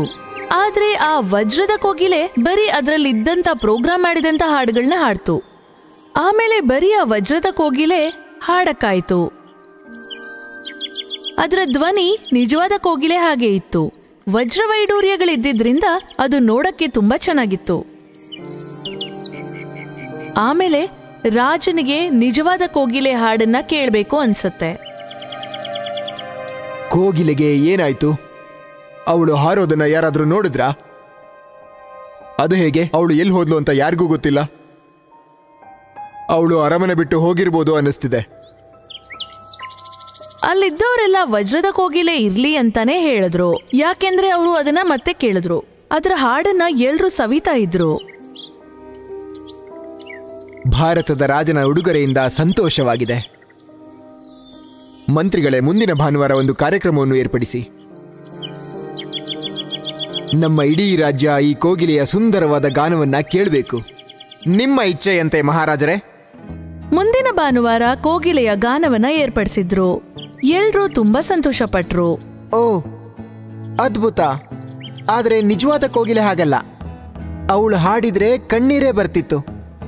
ರಾಜನ ಕೋಣೆಯಲ್ಲಿ ಆ ವಜ್ರದ ಕೋಗಿಲೆಯನ್ನ ಅವನ ಹಾಸಿಗೆಯ ಬಳಿ ಇಟ್ಟಿದ್ರು. ರಾಜ ಮಲಗುವ ಮುಂಚೆ ಅದರ ಹಾಡುಗಳನ್ನ ಕೇಳಿ ಮಲಗ್ತಿದ್ರು. ಮತ್ತೆ ಅವರು ಒಂದು ಬಿರುದು ಕೊಟ್ಟಿದ್ರು, ಶ್ರೀಮಂತ ಗಾಯಕಿ ಅಂತ. ಹೇಗೋ ಒಂದಿನ ಆ ವಜ್ರದ ಕೋಗಿಲೆ ರಾಜನಿಗೆ ಹಾಡುವಾಗ ಒಂದ್ ರಾತ್ರಿ ಅದರ ಒಳಗಡೆಯಿಂದ ಏನೋ ಧ್ವನಿ ಬರೋದು ಗೊತ್ತಾಗ್ಬಿಡತ್ತೆ. ಮಾರನೇ ದಿನ ಬೆಳಿಗ್ಗೆ ರಾಜ ಗಡಿಯಾರ ರಿಪೇರಿ ಮಾಡೋರ್ನ ಕರೆಸ್ತಾರೆ. ಮಹಾರಾಜರೇ, ಈ ಯಂತ್ರದ ಬಗ್ಗೆ ನಾನು ಅಧ್ಯಯನ ಮಾಡಿದ್ದೀನಿ. ಇದನ್ನ ಸರಿ ಮಾಡೋದಕ್ಕೆ ಹೋದ್ರೆ ಇದರಲ್ಲಿರೋ ಹಾಡು ಹೋಗ್ಬಹುದು. ನನ್ನನ್ನು ದಯವಿಟ್ಟು ಕ್ಷಮಿಸಿ. ಇದು ಮತ್ತೆ ಯಾವತ್ತೂ ಹಾಡೋದಿಲ್ಲ. ಬಹಳ ವರ್ಷಗಳು ಕಳೆದ್ವು. ರಾಜನಿಗೆ ವಯಸ್ಸಾಗಿ ಕಾಯಿಲೆ ಆಯಿತು. ಮಹಾರಾಜರೇ, ದಯವಿಟ್ಟು ಏನಾದ್ರೂ ತಿಂತೀರಾ? ನಿಮಗೋಸ್ಕರ ಏನ್ ತರ್ಲಿ? ರಾಜ ನಿಶಬ್ದವಾಗಿದ್ರು. ದಿನೇ ದಿನೇ ಕ್ಷೀಣಿಸ್ತಾ ಇದ್ರು. ಮತ್ತೆ ಅವರು ಬದುಕಲ್ಲ ಅನ್ನೋ ಸ್ಥಿತಿಗೆ ಬಂದ್ರು. ಅವ್ರಿಗೆ ಉಸಿರಾಡೋದಕ್ಕೂ ಕಷ್ಟ ಆಗ್ತಿತ್ತು. ಅವ್ರಿಗೇನೂ ನೆನಪಿಗೆ ಬರ್ಲಿಲ್ಲ. ಬರೀ ಹಾಡು ಹಾಡು ನನ್ನ ಮುದ್ದು ಕೋಗಿಲೆ, ಹಾಡು. ಆದ್ರೆ ಕೋಗಿಲೆ ಸುಮ್ನೆನೇ ಇತ್ತು. ರಾಜ ಇದ್ದಕ್ಕಿದ್ದಾಗೆ ಎದ್ದು ಬಿಡ್ತಾರೆ. ಅವನ ಕಿಟಕಿಯ ಹೊರಗಡೆ ಕೇಳಿಸ್ತಾ ಇದ್ದ ಹಾಡಿನಿಂದ ರಾಜನ ಮುಖದಲ್ಲಿ ಒಂದು ನಂಬಿಕೆ, ಸಂತೋಷ ಕಾಣಿಸ್ತು. ಅವನು ಕಣ್ ತೆರೆಯಕ್ಕೂ ಕಷ್ಟಪಡ್ತಿದ್ದಾಗ ಅವನು ನಿಜವಾದ ಕೋಗಿಲೆ ನೋಡ್ದ. ಕಿಟಕಿ ಹತ್ರ ಅದು ಕೂತಿತ್ತು. ನೀನು ಬಂದ್ಯಾ? ಹಾಡು ಹಾಡು ನನ್ನ ಮುದ್ದು ಕೋಗಿಲೆ. ಬಹಳ ಧನ್ಯವಾದ, ಬಹಳಷ್ಟು ಧನ್ಯವಾದ ನನ್ನ ಮುದ್ದು ಕೋಗಿಲೆ. ನನ್ನ ಯಾಕೆ ಬಿಟ್ಟು ಹೋದೆ? ಆದ್ರೆ ಇವತ್ತು ನೀನು ವಾಪಸ್ ಬಂದ್ಮೇಲೆ ನನ್ನ ಜೀವನೇ ಬಂದಂಗಾಯ್ತು. ನಾನಿನ್ ಋಣ ಹೇಗ್ ತೀರಿಸ್ಲಿ? ಮಹಾರಾಜ್ರೇ, ನೀವು ನನಗೆ ಆಗ್ಲೇ ಬಹುಮಾನ ಕೊಟ್ಟಿದ್ದೀರಿ. ನಾನು ನಿಮ್ ಮುಂದೆ ಮೊದಲು ಹಾಡಿದಾಗ ನಿಮ್ಮ ಕಣ್ಣಲ್ಲಿ ನೀರ್ ಬಂದಿತ್ತು. ಒಬ್ಬ ಕಲಾವಿದನ್ಗೆ ಇದಕ್ಕಿಂತ ಏನ್ ಬೇಕು? ನನ್ನ ಜೊತೆನೇ ಇರು ನನ್ನ ಮುದ್ದು ಕೋಗಿಲೆ. ನಿನಗೆ ಯಾವಾಗ ಹಾಡಬೇಕು ಅನ್ಸುತ್ತೋ ಅವಾಗ್ಲೇ ಹಾಡು. ನಿನ್ನ ಬಲವಂತ ಮಾಡೋದಿಲ್ಲ. ಇಲ್ಲ ಮಹಾರಾಜ್ರೇ, ಈ ಅರಮನೆ ನಂಗೆ ತುಂಬಾ ದೊಡ್ಡದು. ನನಗೆ ಯಾವಾಗ ಬೇಕೋ ಅವಾಗ ನಿಮ್ಮನ್ನ ನೋಡ್ತೀನಿ. ನಿಮ್ಮ ಅರಮನೆ ಪಕ್ಕದಲ್ಲೇ ನಾನು ಗೂಡು ಕಟ್ಕೊಳ್ತೀನಿ. ನಿಮ್ಗೆ ನಾನು ಬೇಕಾದಾಗ ನಾನು ಹಾರ್ಕೊಂಡ್ ಬಂದು ನಿಮ್ಗೋಸ್ಕರ ಹಾಡ್ತೀನಿ. ನಿಮ್ಮ ರಾಜ್ಯದ ಬಗ್ಗೆ ಎಲ್ಲವನ್ನ ನಾನು ಹಾಡಿನ ಮೂಲಕ ಹಾಡ್ತೀನಿ. ಸರಿ, ನನ್ನ ಒಪ್ಪಿಗೆ ಇದೆ. ಅವನಿದ್ ಹೇಳ್ತಾ ಇದ್ದ ಹಾಗೆ ಕೋಗಿಲೆ ಹಾರೋಯ್ತು. ಆಗ ರಾಜನ್ಗೆ ಗೊತ್ತಾಯ್ತು, ನಾವು ಪಕ್ಷಿಗಳನ್ನ ಪಂಜರದಲ್ಲಿ ಇಡಬಾರ್ದು ಅಂತ. ಅವ್ರಿಗೂ ಕೂಡ ಅವ್ರದೇ ಆದ ಒಂದು ಜೀವನ ಇದೆ ಅಂತ ಅನ್ಕೊಂಡ. ಯಾರು ಕೂಡ ಯಾರನ್ನು ಜೀತದಾಳ್ ಮಾಡ್ಕೋಬಾರ್ದು. ಮತ್ತೆ ಪಕ್ಷಿಗಳು ಮರಗಳಲ್ಲಿ ಕಾಡುಗಳಲ್ಲಿ ಹಾರಾಡ್ಕೊಂಡು ಖುಷಿಯಾಗಿ ಹಾಡೋದೇ ಚಂದ. ಮುಕ್ತಾಯ. ಹಂಸಳ ಶಾಪ. ಇದು ತುಂಬಾ ಕಾಲದ ಹಿಂದೆ ನಡೆದ ಕತೆ. ರಾಜಕುಮಾರಿಯಾದ ಎಲಿಜಬೆತ್ಗೆ ಸ್ವಯಂವರ ಇಟ್ಟಿದ್ರು.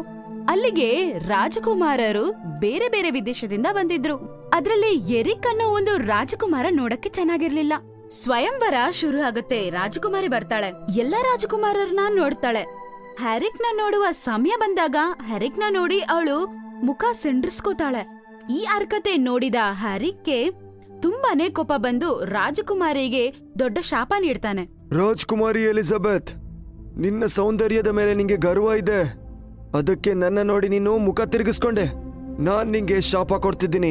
ಇವತ್ತಿಂದ ನೀನು ರಾಜಕುಮಾರಿ ಅಲ್ಲ, ಒಂದು ಹಂಸವಾಗಿ ಇರ್ತೀಯಾ. ಇದನ್ ಕೇಳಿಸ್ಕೊಂಡು ತಂದೆ ಮಗಳು ಇಬ್ಬರು ಯೋಚನೆಗೊಳಗಾಗ್ತಾರೆ. ರಾಜಕುಮಾರನ ಹತ್ರ ಕ್ಷಮಾಪಣೆ ಕೇಳ್ತಾರೆ.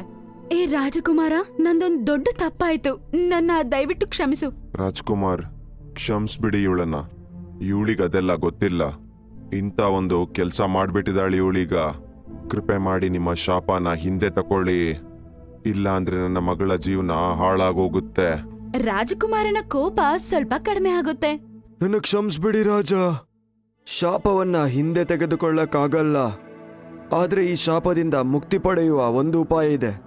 ಯಾವುದಾದ್ರೂ ಮನುಷ್ಯ ಬಂದು ಅವಳನ್ನ ಹಂಸದ ರೂಪದಲ್ಲೇ ಪ್ರೀತಿ ಮಾಡಿದ್ರೆ ಈ ಶಾಪ ಮುಕ್ತ ಆಗುತ್ತೆ. ಹಾ, ನಿಜ. ಈ ಶಾಪದ ಮುಕ್ತಿಯನ್ನು ಕೊಡುವವನಿಗೆ ಈ ಶಾಪದ ಬಗ್ಗೆ ಗೊತ್ತಿರಬಾರ್ದು. ರಾಜಕುಮಾರನಾದ ಹೆರೆ ಕೇಳಿದ ತಕ್ಷಣ ರಾಜಕುಮಾರಿ ಎಲಿಜಬೆತ್ ಒಂದು ಹಂಸಳಾಗಿ ಬದಲಾಗ್ತಾಳೆ. ಮತ್ತೆ ಆ ಊರತ್ರ ಇರುವ ನದಿಗೆ ಹೋಗ್ಬಿಡ್ತಾಳೆ. ತುಂಬಾ ವರ್ಷಗಳವರೆಗೂ ರಾಜಕುಮಾರಿ ಇಂತ ಒಂದು ವ್ಯಕ್ತಿಗೋಸ್ಕರ ಎದುರು ನೋಡ್ತಾಳೆ. ಯಾರಾದ್ರೂ ಅವಳನ್ನ ಈ ರೂಪದಲ್ಲಿ ಪ್ರೀತಿಸ್ತಾರಾ ಅಂತ. ನದಿಯ ಬಳಿ ಇರುವ ವಾಟರ್ ಫಾಲ್ಸ್ ನೋಡೋದಕ್ಕೆ ತುಂಬಾ ಜನ ಬರ್ತಿದ್ರು. ಆದ್ರೆ ಅದನ್ನ ನೋಡಿ ಎಂಜಾಯ್ ಮಾಡಿ ಹೋಗೋರು ಮಾತ್ರ ಇದ್ರು. ಇಷ್ಟು ವರ್ಷ ಆಯ್ತು, ಇನ್ಮೇಲೆ ನನ್ಗೆ ನಂಬಿಕೆನೇ ಇಲ್ಲ ಯಾರಾದ್ರೂ ಒಬ್ರು ನನ್ನ ಬಂದು ಈ ರೂಪದಲ್ಲಿ ಪ್ರೀತಿಸ್ತಾರೆ ಅಂತ. ಅಷ್ಟೇ, ನಾನು ಮಾಡಿರುವ ತಪ್ಪಿಗೆ ಇದೇ ನನ್ಗೆ ಶಿಕ್ಷೆ. ನಾನು ಜೀವನ ಪೂರ್ತಿ ಹಂಸಳಾಗೆ ಬದುಕ್ಬೇಕು. ಅವತ್ತಿನ ಸಾಯಂಕಾಲನೇ ಒಂದು ಹುಡುಗ ಜೇಮ್ಸ್ ಅನ್ನೋನ್ ಬರ್ತಾನೆ. ಅವನು ಆ ನದಿಯ ಬಳಿ ಬಂದು ಕುತ್ಕೋತಾನೆ. ಹಬ್ಬ, ಸಿಟಿಲಿ ಎಷ್ಟು ಸೌಂಡ್ ಇದೆ, ಆದ್ರೆ ಇಲ್ಲ ಆರಾಮಾಗಿದೆ. ಇಲ್ಲಿ ಬಂದು ಹೀಗನ್ಸ್ತಿದೆ ಇಲ್ಲೇ ಇರ್ಬೇಕು ಅಂತ. ಜೇಮ್ಸ್ ಒಂದು ಮಿಡಲ್ ಕ್ಲಾಸ್ ಹುಡುಗ. ಅವ್ರಿಗೆ ಅಪ್ಪ ಅಮ್ಮ ಯಾರೂ ಇಲ್ಲ, ಅವನೊಬ್ನೇ ಇದ್ದ. ಈ ನದಿ ವಾಟರ್ ಫಾಲ್ಸ್ ಎಲ್ಲ ನೋಡಿ ಅವ್ನ್ ಸ್ವಲ್ಪ ಶಾಂತಿ ಸಿಗುತ್ತೆ. ಅದಕ್ಕೆ ಸ್ವಲ್ಪ ಟೈಮ್ ಅಲ್ಲಿ ಸ್ಪೆಂಡ್ ಮಾಡೋಣ ಅಂತ ಕುತ್ಕೋತಾನೆ. ಸಡನ್ ಆಗಿ ಅವನ್ಗೊಂದ್ ವಾಯ್ಸ್ ಕೇಳ್ಸತ್ತೆ. ನೀನ್ ಹೆಂಗಿದ್ಯಾ?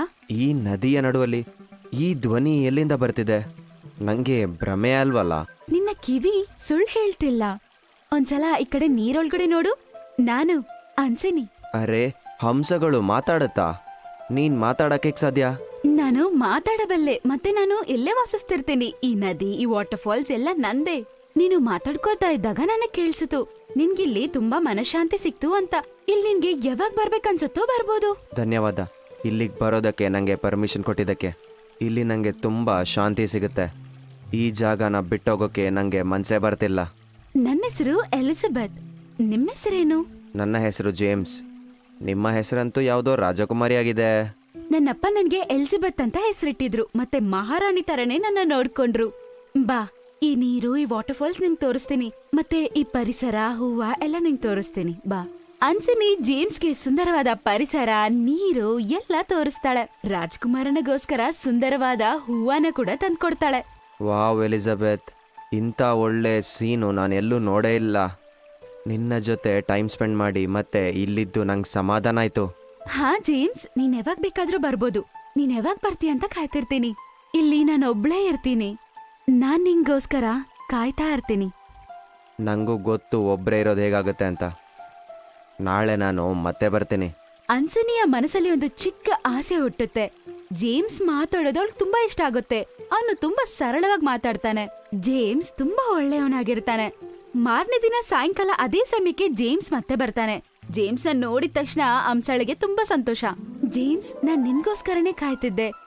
ಸರಿಯಾದ ಸಮಯಕ್ಕೆ ನೀನ್ ಬಂದಿದೀಯಾ. ಇವಾಗ ಸೂರ್ಯ ಅಸ್ತಮ ಆಗುತ್ತೆ. ಈ ವಾಟರ್ ಫಾಲ್ಸ್ ಬಳಿ ಸೂರ್ಯ ಅಸ್ತಮ ನೋಡೋದಕ್ಕೆ ತುಂಬಾ ಚೆನ್ನಾಗಿರುತ್ತೆ ಗೊತ್ತಾ. ನಾನು ಇಲ್ಲೇ ಬರೋಕ್ಕೆ ಟ್ರೈ ಮಾಡ್ತಿದ್ದೆ, ಮತ್ತು ನನ್ನ ಕೆಲಸ ಮುಗ್ದ ಕೂಡ್ಲೇನೆ ನಾನು ಇಲ್ಲಿಗೆ ಹೊರಟು ಬಂದೆ. ನಿಜವಾಗ್ಲು ಸೂರ್ಯಾಸ್ತ ಇಲ್ಲಿಂದ ಚಂದ ಕಾಣ್ತಾ ಇದೆ. ಇಬ್ರು ಸೂರ್ಯಾಸ್ತಮ ನೋಡ್ತಾರೆ. ಸೂರ್ಯಾಸ್ತಮ ಆಗ್ತಿರುವ ಸುಂದರತ್ವವನ್ನು ನೋಡಿ ಜೇಮ್ಸ್ ತುಂಬಾನೇ ಸಂತೋಷ ಪಡ್ತಾನೆ. ಎಲಿಜಬೆತ್, ಈ ದೃಶ್ಯ ತುಂಬಾ ಚೆನ್ನಾಗಿದೆ ಕಣೆ. ಈ ದೃಶ್ಯ ನೋಡೋದಕ್ಕೆ ನಾನಿಲ್ಲಿ ಬರ್ತೀನಿ ಯಾವಾಗ್ಲೂ. ಹೌದು ಜೇಮ್ಸ್, ಸೂರ್ಯಾಸ್ತಮ ತುಂಬಾ ಚೆನ್ನಾಗಿರುತ್ತೆ. ಆದ್ರೆ ಎಷ್ಟೇ ಸುಂದರತ್ವ ಇದ್ರೂ ಒಬ್ರೇ ನೋಡ್ತಿದ್ರೆ ಅಷ್ಟು ಸಂತೋಷ ಆಗಲ್ಲ. ಎಲಿಜಬೆತ್, ನಿನ್ನ ದುಃಖ ನಂಗೆ ಅರ್ಥ ಆಗ್ತಿದೆ. ನೀನೊಬ್ಳೇ ಇದೆಯಾ ಅಂತ ಅನ್ಕೋಬೇಡ. ಇನ್ನು ನಾನು ನಿನ್ನ ಜೊತೆ ಇದ್ದೀನಿ. ನಿನ್ನ ಪ್ರತಿ ಸುಖ ದುಃಖದಲ್ಲಿ ನಾನಿರ್ತೀನಿ. ಜೇಮ್ಸ್ ಬಾಯಿಂದ ಈ ವಿಷಯ ಕೇಳಿ ಆನ್ಸಿನಿ ತುಂಬಾ ಸಂತೋಷ ಪಡ್ತಾಳೆ. ಅವಳ ಕಣ್ಣಲ್ಲಿ ಆನಂದ ಬಾಷ್ಪ ತುಂಬಿತ್ತು, ಮನಸ್ಸಲ್ಲಿ ನಂಬಿಕೆ ತುಂಬಿತ್ತು. ಎಲಿಜಬೆತ್ಗೆ ಜೇಮ್ಸ್ ಅಂದ್ರೆ ತುಂಬಾ ಇಷ್ಟ. ಮತ್ತವಳಿಗೊಂದ್ ವಿಷಯ ಅರ್ಥ ಆಗುತ್ತೆ. ಒಬ್ಬ ಮನುಷ್ಯನನ್ನ ಅವನ ಸುಂದರತ್ವ ಇಲ್ಲ ಅವನ ಹತ್ರ ಇರೋ ದುಡ್ಡನ್ನ ನೋಡಿ ನಾವು ಅವನ್ ಎಂತವನು ಅಂತ ನಿರ್ಣಯ ಮಾಡಕ್ಕಾಗಲ್ಲ. ಜೇಮ್ಸ್ಗೆ ಕೂಡ ಎಲಿಜಬೆತ್ ಅಂದ್ರೆ ಇಷ್ಟ. ಆದ್ರೆ ಯಾವಾಗ್ಲೂ ಅವನ್ ಮನ್ಸಲ್ಲಿ ಒಂದ್ ವಿಷಯ ಓಡ್ತಿತ್ತು. ಆನ್ಸಿನಿ ಒಂದು ಮನುಷ್ಯನನ್ನ ಪ್ರೀತಿಸ್ತಾಳ? ಒಂದಿನ ಜೇಮ್ಸ್ ಹಂಸ ನೋಡಕ್ ಹೋಗಲ್ಲ. ಎಲಿಜಬೆತ್ಗೆ ತುಂಬಾ ಬೇಜಾರಾಗತ್ತೆ. ಅವಳಿಗೆ ಒಂದೇ ವಿಷಯ ಮನ್ಸಲ್ಲಿ ಓಡ್ತಿರುತ್ತೆ, ಜೇಮ್ಸ್ಗೆ ಏನಾದ್ರೂ ಹಾನಿ ಆಗಿರುತ್ತಾ ಅಂತ. ರಾತ್ರಿ ಎಲ್ಲ ಸರಿಯಾಗಿ ನಿದ್ದೆನೂ ಬರಲ್ಲ. ಇವತ್ತು ಜೇಮ್ಸ್ ಬಂದಿಲ್ಲ, ಏನಾದ್ರೂ ಕಷ್ಟದಲ್ಲಿ ಸಿಕ್ಕಾಕೊಂಡಿರ್ತಾನ? ಅಯ್ಯೋ ದೇವ್ರೆ, ಜೇಮ್ಸ್ ನ ಕಾಪಾಡು. ಮಾರನೇ ದಿನ ಜೇಮ್ಸ್ ಹಂಸಳನ್ನ ನೋಡಕ್ ಬರ್ತಾನೆ. ಅವನ ನೋಡಿ ಎಲಿಜಬೆತ್ ಹೀಗಂತಾಳೆ, ಜೇಮ್ಸ್ ನಿನ್ನೆ ಯಾಕೆ ಬಂದಿಲ್ಲ? ನೀನ್ ಬಂದಿಲ್ಲ ಅಂತ ನನ್ಗೆ ತುಂಬಾ ಭಯ ಆಯ್ತು ಗೊತ್ತಾ? ಬರಕ್ಕಾಗಲ್ಲ ಅಂತ ಒಂದ್ ಮಾತು ಹೇಳಿರ್ಬೋದಲ್ವಾ? ನೀನ್ ಚೆನ್ನಾಗಿದ್ಯಲ್ವಾ? ಇನ್ಮೇಲೆ ಹೇಳ್ದೆ ಈ ತರ ಬರ್ದೇ ಇರ್ಬೇಡ ಆಯ್ತಾ? ನನ್ಗೆ ತುಂಬಾ ಭಯ ಆಯ್ತು. ಅಯ್ಯೋ, ನನ್ನ ಕ್ಷಮಿಸ್ಬಿಡು ಎಲಿಜಬೆತ್. ನನಗೆ ಕೆಲಸಕ್ಕೆ ಬೇರೆ ಊರಿಗೆ ಹೋಗ್ಬೇಕಿತ್ತು. ಇವತ್ತು ಬೆಳಿಗ್ಗೆನೆ ಬಂದಿದ್ದು. ಮುಂದೆ ನಾನು ನಿಂಗೆ ಹೇಳ್ದೆ ಎಲ್ಗೋಗಲ್ಲ, ಇಂಥ ಮಿಸ್ಟೇಕ್ ಕೂಡ ಮಾಡಲ್ಲ. ನಿಂಗೆ ದುಃಖ ತರೋದು ನನ್ನ ಮೂಲ ಅಲ್ಲ. ಅವನ್ ಬಗ್ಗೆ ಇಷ್ಟು ಯೋಚನೆ ಮಾಡಿರೋದನ್ನ ನೋಡಿ ಅವನ್ಗೆ ತುಂಬಾ ಸಂತೋಷ ಆಗತ್ತೆ. ಅವ್ರ ಅಮ್ಮ ಬಿಟ್ರೆ ಅವನ್ ಬಗ್ಗೆ ಯೋಚನೆ ಮಾಡೋರು ಬೇರೆ ಯಾರೂ ಇಲ್ಲ. ಅವನ ಮನಸ್ಸಲ್ಲಿ ಎಲಿಜಬೆತ್ ಮೇಲೆ ಪ್ರೀತಿ ಇನ್ನೂ ಹೆಚ್ಚಾಗುತ್ತೆ. ಜೇಮ್ಸ್ ಅವನ್ ಮನ್ಸಲ್ಲಿರೋ ಮಾತು ಹನ್ಸನಿಗೆ ಹೇಳ್ಬೇಕು ಅಂತ ಅನ್ಕೋತಾನೆ. ಏನಾದ್ರೂ ನೋಡ್ಕೊಳ್ಳೋಣ ಅಂತ ಯೋಚನೆ ಮಾಡ್ತಾನೆ. ಎಲಿಜಬೆತ್, ನಾನು ನಿಂಗೇನೋ ಹೇಳಬೇಕು ಕಣೆ. ಹೇಳು ಜೇಮ್ಸ್, ಏನ್ ವಿಷಯ? ನಾನಿನ್ನ ತುಂಬ ಪ್ರೀತಿ ಮಾಡ್ತೀನಿ. ಈಗ ನನ್ನ ಮನಸ್ಸು ನಿನ್ನ ಜೊತೆನೇ ಇರಬೇಕು ಅನ್ಸುತ್ತೆ. ಬೆಳಿಗ್ಗೆ ಎದ್ದು ನಾನು ಇಲ್ಲಿಗೆ ಬರೋದೇ ಕಾಯ್ತಿರ್ತೀನಿ. ನಿನ್ನ ಮೀಟ್ ಆಗಬೇಕು, ಮಾತಾಡಬೇಕು ಅನ್ಸುತ್ತೆ. ಜೇಮ್ಸ್ ಹಂಗ ಅಂದಿದ ತಕ್ಷಣ ಹಾಸಿನಿ ಒಂದು ಸುಂದರವಾದ ರಾಜಕುಮಾರಿಯಾಗಿ ಬದಲಾಗ್ತಾಳೆ. ಇದನ್ನ ನೋಡಿದ ತಕ್ಷಣ ಜೇಮ್ಸ್ಗೆ ಆಶ್ಚರ್ಯವಾಗ್ಬಿಡುತ್ತೆ. ಅರೆ ಎಲಿಜಬೆತ್, ನೀನು ಹೇಗೆ ಮನುಷ್ಯ ಅದೆ? ಮತ್ತು ನೀನು ಎಲ್ಲಿಯ ರಾಜಕುಮಾರಿನಾ? ಹೌದು ನನ್ನ ಪ್ರೀತಿಯ ಜೇಮ್ಸ್. ಸ್ವಲ್ಪ ವರ್ಷಗಳ ಮುಂದೆ ಒಂದು ರಾಜಕುಮಾರನ ರೂಪವನ್ನು ನೋಡಿ ನನ್ ಮುಖ ಸಿಂಡ್ರಿಸ್ಕೊಂಡೆ. ಅದಕ್ಕೆ ಅವನ್ ನನ್ಗೆ ಶಾಪ ನೀಡ್ದ. ಯಾರಾದ್ರೂ ಮನುಷ್ಯ ಬಂದು ನಿನ್ನನ್ನ ಒಳ್ಳೆ ಮನಸ್ಸಿಂದ ಪ್ರೀತಿಸ್ತಾನೋ ಆಗ್ಲೇ ನೀನು ಮನುಷ್ಯನ ರೂಪಕ್ಕೆ ಬದಲಾಗ್ತೀಯಾ ಅಂತ. ನಾನೇನ್ ಅನ್ಕೊಂಡೆ ಅಂದ್ರೆ ನಾನು ಹಂಸಳ ರೂಪದಲ್ಲೇ ತೀರ್ಕೋತೀನಿ ಅಂತ. ಆದ್ರೆ ನನ್ಗೆ ಒಳ್ಳೆಯ ಪ್ರೀತಿ ಸಿಕ್ತು. ಅಂದ್ರೆ ನೀನೊಬ್ಳು ರಾಜಕುಮಾರಿನಾ? ಈಗ ನೀನು ನನ್ನನ್ನ ಪ್ರೀತಿಸೋಲ್ಲ ಅಲ್ವಾ? ನಿನ್ನ ನೋಡಿದ್ಮೇಲೆನೆ ನಿಜವಾದ ಪ್ರೀತಿ ಏನಂತ ಗೊತ್ತಾಯ್ತು. ಒಬ್ಬ ಮನುಷ್ಯ ಹಂಸಳನ್ನು ಪ್ರೀತಿಸ್ತಿದ್ದಾನೆ ಅಂದ್ರೆ ಅವನು ಮನಸ್ಸು ಎಷ್ಟು ಒಳ್ಳೇದಂತ ತಿಳ್ಕೊ. ಅವನು ಬೇರೆ ಎಲ್ಲಾ ವಿಷಯನೂ ಬಿಟ್ಟು ಪ್ರೀತಿಗೆ ಮುಖ್ಯತ್ವ ಕೊಟ್ಟಿದ್ದಾನೆ ಅಂತ. ಒಳ್ಳೆಯ ಮನಸ್ಸಿರುವ ನಿನ್ನಂತ ಸಾಹುಕಾರನನ್ನು ನಾನು ಎಲ್ಲೂ ನೋಡೇ ಇಲ್ಲ. ನಿನ್ನ ನಾನು ಮದ್ವೆ ಮಾಡ್ಕೋಬೇಕನ್ಕೋತಿದ್ದೀನಿ ಜೇಮ್ಸ್.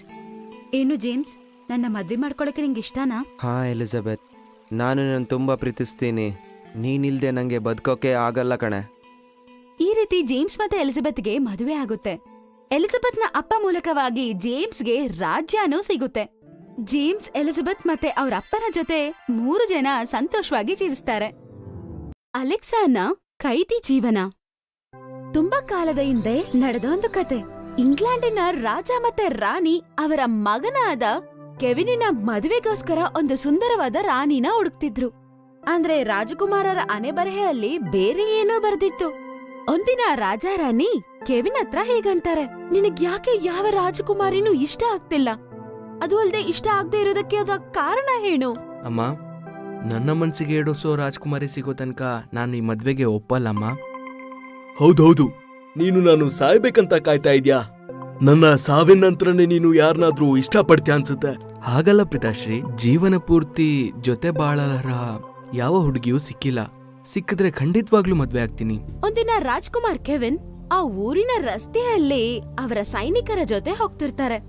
ಆಗ ಅವರು ಬಡವ ತಂದೆ ತಾಯಿಯ ಮಗಳಾದ ಅಲೆಕ್ಸಾನ ನೋಡ್ತಾರೆ. ಅವಳು ಅವರ ಅಪ್ಪ ಅಮ್ಮನ ಎತ್ಕೊಂಡು ವೈದ್ಯಕನ ಹತ್ರ ಹೋಗ್ತಿರ್ತಾರೆ. ಇದನ್ ನೋಡಿ ರಾಜಕುಮಾರನಿಗೆ ಆಶ್ಚರ್ಯ ಮತ್ತೆ ಮನಸ್ಸಲ್ಲಿ ಹೀಗೆ ಯೋಚನೆ ಮಾಡ್ತಾರೆ. ಮಾರನೇ ದಿನ ರಾಜಮಹಲಲ್ಲಿ ಎಲ್ಲರೂ ಒಂದುಗೂಡ್ತಾರೆ. ಆಗ ಮಂತ್ರಿಗಳು ಬರ್ತಾರೆ. ಮಂತ್ರಿಗಳೇ, ಅವಳು ಯಾವ ಹುಡುಗಿ ಅಂತ ಪತ್ತೆ ಹಚ್ಚಿ ನಾನು ಅವಳನ್ನೇ ಮದ್ವೆ ಆಗ್ತೀನಿ. ರಾಜ, ರಾಣಿ ಮತ್ತು ರಾಜ್ಕುಮಾರರಿಗೆ ಜೈ. ಅವಳು ಯಾರು ಅಂತ ನಾನು ಪತ್ತೆ ಹಚ್ಚಿದ್ದೀನಿ. ಅವಳ ಹೆಸರು ಅಲೆಕ್ಸಾ. ಅವಳು ಬಡವ ತಂದೆ ತಾಯಿಯ ಮಗಳು. ಸ್ವಲ್ಪ ದಿನದಿಂದ ಅವರು ತುಂಬಾನೇ ಅನಾರೋಗ್ಯದಿಂದ ಇದ್ದಾರೆ. ಆದ್ರಿಂದ ಅವಳು ತನ್ನ ತಂದೆ ತಾಯಿನ ಹೆಗಲ್ ಮೇಲೆ ಹೊತ್ಕೊಂಡು ಹೋಗ್ತಾ ಇದ್ಲು. ತುಂಬಾನೇ ಧನ್ಯವಾದಗಳು ಮಂತ್ರಿಗಳೇ. ಪಿತಾಶ್ರೀ, ನಾನು ಅದೇ ಹುಡುಗಿನ ಮದ್ವೆ ಆಗ್ತೀನಿ. ನಿನ್ಗೇನ್ ಮರಳ ರಾಜ್ಕುಮಾರ ಕೆವಿನ್? ಅವಳ ಮತ್ತು ನಿನ್ನ ಜೋಡಿ ಸಾಧ್ಯವಿಲ್ಲ. ನೀನು ಒಬ್ಬ ರಾಜ್ಕುಮಾರ, ಅವಳು ಒಂದು ಬಡ ಕುಟುಂಬದ ಹುಡುಗಿ. ಪಿತಾಶ್ರೀ, ನಾನು ಮದ್ವೆ ಅಂತ ಆದ್ರೆ ಅವಳನ್ನೇ. ನೀವಿಬ್ರು ಇದ್ರ ಬಗ್ಗೆ ಯೋಚನೆ ಮಾಡ್ಬೇಡಿ. ಇವ್ರು ನಮ್ಮ ಒಬ್ಬನೇ ವಾರಸ. ಅವ್ನೇನ್ ಹೇಳ್ತಾನೋ ಅದೇ ಆಗೋದು. ಮಾರನೇ ದಿನ ಕೆವಿನ್ ಮತ್ತೆ ಅವ್ರ ಅಮ್ಮ ಇಬ್ರು ಸೇರಿ ಅಲೆಕ್ಸಾ ಮನೆಗೆ ಮದ್ವೆ ವಿಷಯ ಮಾತಾಡಕ್ ಹೋಗ್ತಾರೆ. ಮದ್ವೆ ವಿಷಯನೂ ಮಾತಾಡ್ತಾರೆ. ಆದ್ರೆ ಇವರು ಬಡವರಾಗಿರುವ ಕಾರಣದಿಂದ ಅವರು ತುಂಬಾ ಕಷ್ಟಪಟ್ಟು ಈ ಮದ್ವೆಗೆ ಒಪ್ಕೊಳ್ಳೋದಿಲ್ಲ ಅಂತ ಹೇಳ್ತಾರೆ. ನನ್ಗೆ ಮದ್ವೆ ಆಗ್ಬಾರ್ದು ಅಂತ ಏನೂ ಇಲ್ಲ, ಆದ್ರೆ ಮದ್ವೆ ಆಗ್ಬಿಟ್ರೆ ನಮ್ಮಪ್ಪ ಅಮ್ಮನ ಯಾರ್ ನೋಡ್ಕೋತಾರೆ? ಅಲೆಕ್ಸಾ, ನೀನ್ ಚಿಂತೆ ಮಾಡ್ಬೇಡ. ನಿನ್ನ ತಂದೆ ತಾಯಿಯನ್ನ ನೋಡ್ಕೊಳ್ಳೋ ಜವಾಬ್ದಾರಿ ನಂದು. ನಮ್ಮಿಬ್ಬರ ಮದುವೆ ಆದ್ಮೇಲೂ ಅವರಿಗೆ ಯಾವುದೇ ರೀತಿ ಕೊರತೆ ಇರೋಲ್ಲ. ರಾಣಿ ಕೈ ಮುಗಿದು ಅಲೆಕ್ಸನ ಅಪ್ಪ ಮಾತ್ರ ಹೇಗಂತಾರೆ, ದಯವಿಟ್ಟು ಈ ಮದ್ವೆಗೆ ಒಪ್ಕೊಳ್ಳಿ. ಅದನ್ ಕೇಳಿ ಅಲೆಕ್ಸಾ ಅವ್ರ ಅಪ್ಪ ಅಮ್ಮ ತಲೆ ಅಲ್ಲಾಡ್ಸಿ ಸರಿ ಅಂತಾರೆ. ನನ್ನ ಮಗಳ ಹಣೆ ಬರಹ ಇಷ್ಟು ಚೆನ್ನಾಗಿರತ್ತ ಅನ್ಕೊಂಡಿಲ್ಲ. ನೀವೇನ್ ಅನ್ಕೋತೀರೋ ಹಂಗೆ ಮಾಡೋಣ. ರಾಜಕುಮಾರನ್ಗೆ ಕೊಟ್ಟು ಮದ್ವೆ ಮಾಡೋಣ. ಈ ರೀತಿ ಅಲೆಕ್ಸಾ ಮತ್ತೆ ರಾಜಕುಮಾರ್ ಕೆವಿನ್ಗೆ ಮದ್ವೆ ಆಗುತ್ತೆ. ಆಗ ರಾಜ್ಮಹಲ್ಗೆ ಸೇರಿದ ದಾಯಿಮಾ ಅಲೆಕ್ಸಾನ ನೋಡಿ ಅವರ ಭವಿಷ್ಯವಾಣಿ ಹೇಳ್ತಾಳೆ. ಮಹಾರಾಜ್ ಮಹಾರಾಣಿಗೆ ಜೈ ಹೋ. ಇದು ಹೇಳೋದಕ್ಕೆ ನನಗೆ ತುಂಬಾ ಬೇಜಾರಾಗ್ತಿದೆ, ಆದ್ರೆ ನಾನಿದನ್ನ ಹೇಳಲೇಬೇಕು. ರಾಜಕುಮಾರನ ಮೃತ್ಯುಕ್ಕೆ ಕಾರಣ ಅಲೆಕ್ಸಾ ಆಗ್ತಾಳೆ. ದಾಯಿಮಾನ ಮಾತು ಕೇಳಿ ರಾಣಿ ಅಳ್ತಾ ಹೀಗಂತಾಳೆ, ಏನ್ ಹೇಳ್ತಿದ್ದೀರ ದಾಯಿಮಾ ನೀವು? ನೀವ್ ಹೇಳಿರೋ ಮಾತ್ನ ವಾಪಸ್ ತಗೊಳ್ಳಿ. ಇದ್ ನಾನ್ ಸುಮ್ನೆ ಹೇಳಿದ್ದು ಅಂತ ಹೇಳಿ. ನೋಡ್ದೆ ನಿನ್ ಮಗನ ಆಯ್ಕೆನ? ತನ್ನ ಸಾವನ್ನೇ ಮದ್ವೆ ಆಗಿ ಅರಮನೆಗೆ ತೆಗೆದುಕೊಂಡ್ ಬಂದಿದ್ದಾನೆ. ಈ ವ್ಯರ್ಥವಾಗಿರೋ ವಿಷಯಗಳನ್ನೆಲ್ಲ ನಾನು ನಂಬಲ್ಲಮ್ಮ. ನಾನು ಅಲೆಕ್ಸಾಗೆ ಮಾತ್ ಕೊಟ್ಟಿದ್ದೀನಿ, ಯಾವಾಗ್ಲೂ ನಿನ್ ಜೊತೆನೆ ಇರ್ತೀನಿ ಅಂತ. ರಾಜಕುಮಾರರೇ, ಅರ್ಥ ಅಲ್ದೆ ಮಾತಾಡ್ಬೇರಿ. ಇವತ್ತಿನವರೆಗೂ ನನ್ನ ಭವಿಷ್ಯವಾಣಿ ಯಾವತ್ತಿಗೂ ತಪ್ಪಾಗಿಲ್ಲ. ನಿಮ್ಗೆ ಗೊತ್ತಿದೆ ಅಲ್ವೇ? ತುಂಬಾ ಹೊತ್ತು ಚರ್ಚೆ ಮಾಡಿದ್ಮೇಲೆ ರಾಜಕುಮಾರಿಯಾದ ಅಲೆಕ್ಸಾನ ಕೆವಿನ್ ಕರ್ಕೊಂಡ್ ಹೋಗಿ ಒಂದು ಚಿಕ್ಕ ಗುಡಿಸಲಲ್ಲಿ ಕೈದಿ ತರ ಇಡ್ತಾನೆ. ಅಟ್ಲೀಸ್ಟ್ ಅವಳು ಅವನ ಕಣ್ಮುಂದೆ ಆದ್ರೂ ಇರ್ತಾಳೆ ಅಂತ ಯೋಚನೆ ಮಾಡ್ತಾನೆ. ಒಂದಿನ ಏನಾಗುತ್ತಂದ್ರೆ, ಕಾಪಾಡಿ ಕಾಪಾಡಿ, ಯಾರಾದ್ರೂ ಹಾವಿಂದ ನನ್ನ ಕಾಪಾಡಿ. ಆಗ ಕೆವಿನ್ಗೆ ಅಲೆಕ್ಸಾ ಕಿರ್ಚೋ ಶಬ್ದ ಕೇಳಿ ಅಲ್ಲಿಂದ ಬೇಗ ಹೋಗ್ತಾನೆ. ಅಯ್ಯೋ, ಎಂತ ದುಸ್ಥಿತಿ ದೇವ್ರೆ. ನನ್ನ ಮಾತ್ ಕೊಟ್ಟಂತೆ ನನ್ನ ಹೆಂಡ್ತಿನ ಕಾಪಾಡ್ಕೊಳಕಾಗ್ತಿಲ್ಲ. ಅಲೆಕ್ಸಾ ಹಾವನ್ನ ನೋಡಿ ತುಂಬಾನೇ ಭಯಪಟ್ಟಿರ್ತಾಳೆ. ಹೆದರ್ಬೇಡ, ನಾನು ನಿನ್ಗೆ ಏನು ಮಾಡೋಲ್ಲ. ನನಗೆ ನಿನ್ನ ಕುಟೀರದಲ್ಲಿ ಇರೋಕೆ ಸ್ವಲ್ಪ ಜಾಗ ಕೊಡು ಸಾಕು. ನನ್ನನ್ನ ನಂಬು, ನಿನ್ಗೆ ಯಾವುದೇ ತೊಂದ್ರೆನ ನಾನು ಕೊಡೋಲ್ಲ. ಸರಿ, ಇದೇ ವಿಷಯ ಅಂದ್ರೆ ನಿನ್ನ ಜೊತೆ ಇರ್ಬೋದು. ನಾನು ತುಂಬಾ ದೇಹದಿಂದ ಇಲ್ಲಿ ಒಬ್ಳೇ ಇದ್ದೀನಿ. ಅಲೆಕ್ಸಾ ಮತ್ತೆ ಆ ಹಾವು ಅವತ್ತಿಂದ ಜೊತೆ ಸಂತೋಷವಾಗಿತ್ತು. ಅಲೆಕ್ಸಾ ಹಾವಿಗೆ ಸಹ ಆಹಾರನ ತಯಾರು ಮಾಡಿ ಕೊಡ್ತಿದ್ಲು. ಒಂದಿನ ನಾಗಪಂಚಮಿಯ ದಿನ ಆಗಿತ್ತು. ಆ ದಿನ ಅವಳು ಪೂಜೆ ಮಾಡಿ ಅವರ ಗಂಡನ ಆಯುಷ್ಗೋಸ್ಕರ ಬೇಡ್ಕೋತಾಳೆ. ಅಲೆಕ್ಸಾ, ನೀನು ಬಹಳನೇ ಮುಗ್ಧಳು.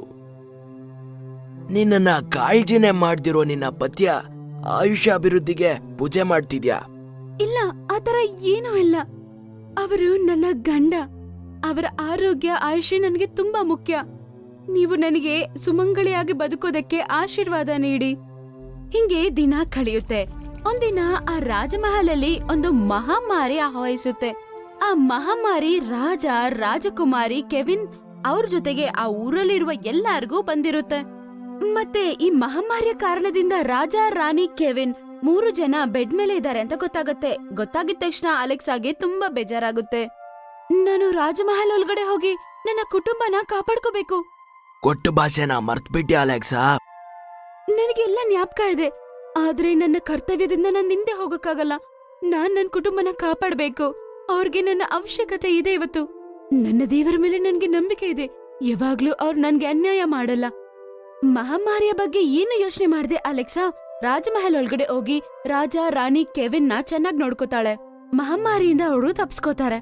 ಇದೆಲ್ಲ ನೋಡಿ ರಾಜ ರಾಣಿಗೆ ಅವ್ರು ಮಾಡಿರುವ ತಪ್ಪು ಚೆನ್ನಾಗ್ ಅರ್ಥ ಆಗುತ್ತೆ. ಇಬ್ರು ಈ ತರ ಮಾತಾಡ್ಕೋತಾರೆ. ನಾವು ತುಂಬಾನೇ ದೊಡ್ಡ ಪಾಪ ಮಾಡಿದೀವಿ. ಇಂಥ ನಿಸ್ವಾರ್ಥ ಸೊಸೆಯನ್ನು ಅರ್ಥನೇ ಮಾಡ್ಕೊಳ್ಳಿಲ್ಲ. ಇಬ್ರು ಅವ್ರು ಮಾಡಿರುವ ತಪ್ಪನ್ನ ಅರ್ಥ ಮಾಡ್ಕೋತಾರೆ. ಮತ್ತೆ ಕೈ ಜೋಡಿಸಿ ಅಲೆಕ್ಸಾ ಹತ್ರ ಹೀಗಂತಾರೆ, ನಮ್ಮನ್ನ ಕ್ಷಮಿಸು ತಾಯಿ, ಮಗನ ಮೇಲೆ ಇರೋ ಪ್ರೀತಿಯಿಂದ ಅಜ್ಞಾನವಾಗಿ ನಡ್ಕೊಂಡ್ವಿ. ಪರವಾಗಿಲ್ಲ ಅಮ್ಮ, ಏನ್ ನಡಿಬೇಕೋ ಅದಾಯ್ತು. ಕ್ಷಮಾಪಣೆ ಕೇಳ್ಬೇಕಂತ ಏನೂ ಇಲ್ಲ.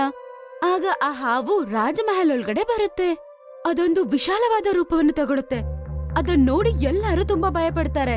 ಮತ್ತೆ ಅವರು ಹೀಗಂತಾರೆ, ನೋಡಿದ್ರಾ, ನೀವು ಮಾಡಿದ ಸತ್ಕಾರ, ಸೊಸೆ ಮಾಡಿದ ಕರ್ಮಫಲ. ಇವಳು ಏನಾದ್ರೂ ಇಲ್ಲಿ ಇರ್ಲಿಲ್ಲ ಅಂದಿದ್ರೆ ನೀವೆಲ್ಲರೂ ಸತ್ತೋಗ್ಬಿಡ್ತಿದ್ರಿ. ಇನ್ನೂ ಸಮಯ ಇದೆ, ಅರ್ಥ ಮಾಡ್ಕೊಳ್ಳಿ. ಹಂಗಂತ ಹೇಳಿ ಆ ಹಾವು ಅಲ್ಲಿಂದ ಮಾಯ ಆಗ್ಬಿಡುತ್ತೆ. ಮತ್ತೆ ಈ ಕಥೆಯಿಂದ ನಾವೇನ್ ಕಲ್ತ್ಕೊಂಡ್ವಿ? ನಾವೊಬ್ಬರಿಗೆ ಮಾಡೋ ಸಹಾಯ ಯಾವಾಗ್ಲೂ ನಮ್ ಹಿಂದೆನೆ ಬರುತ್ತೆ.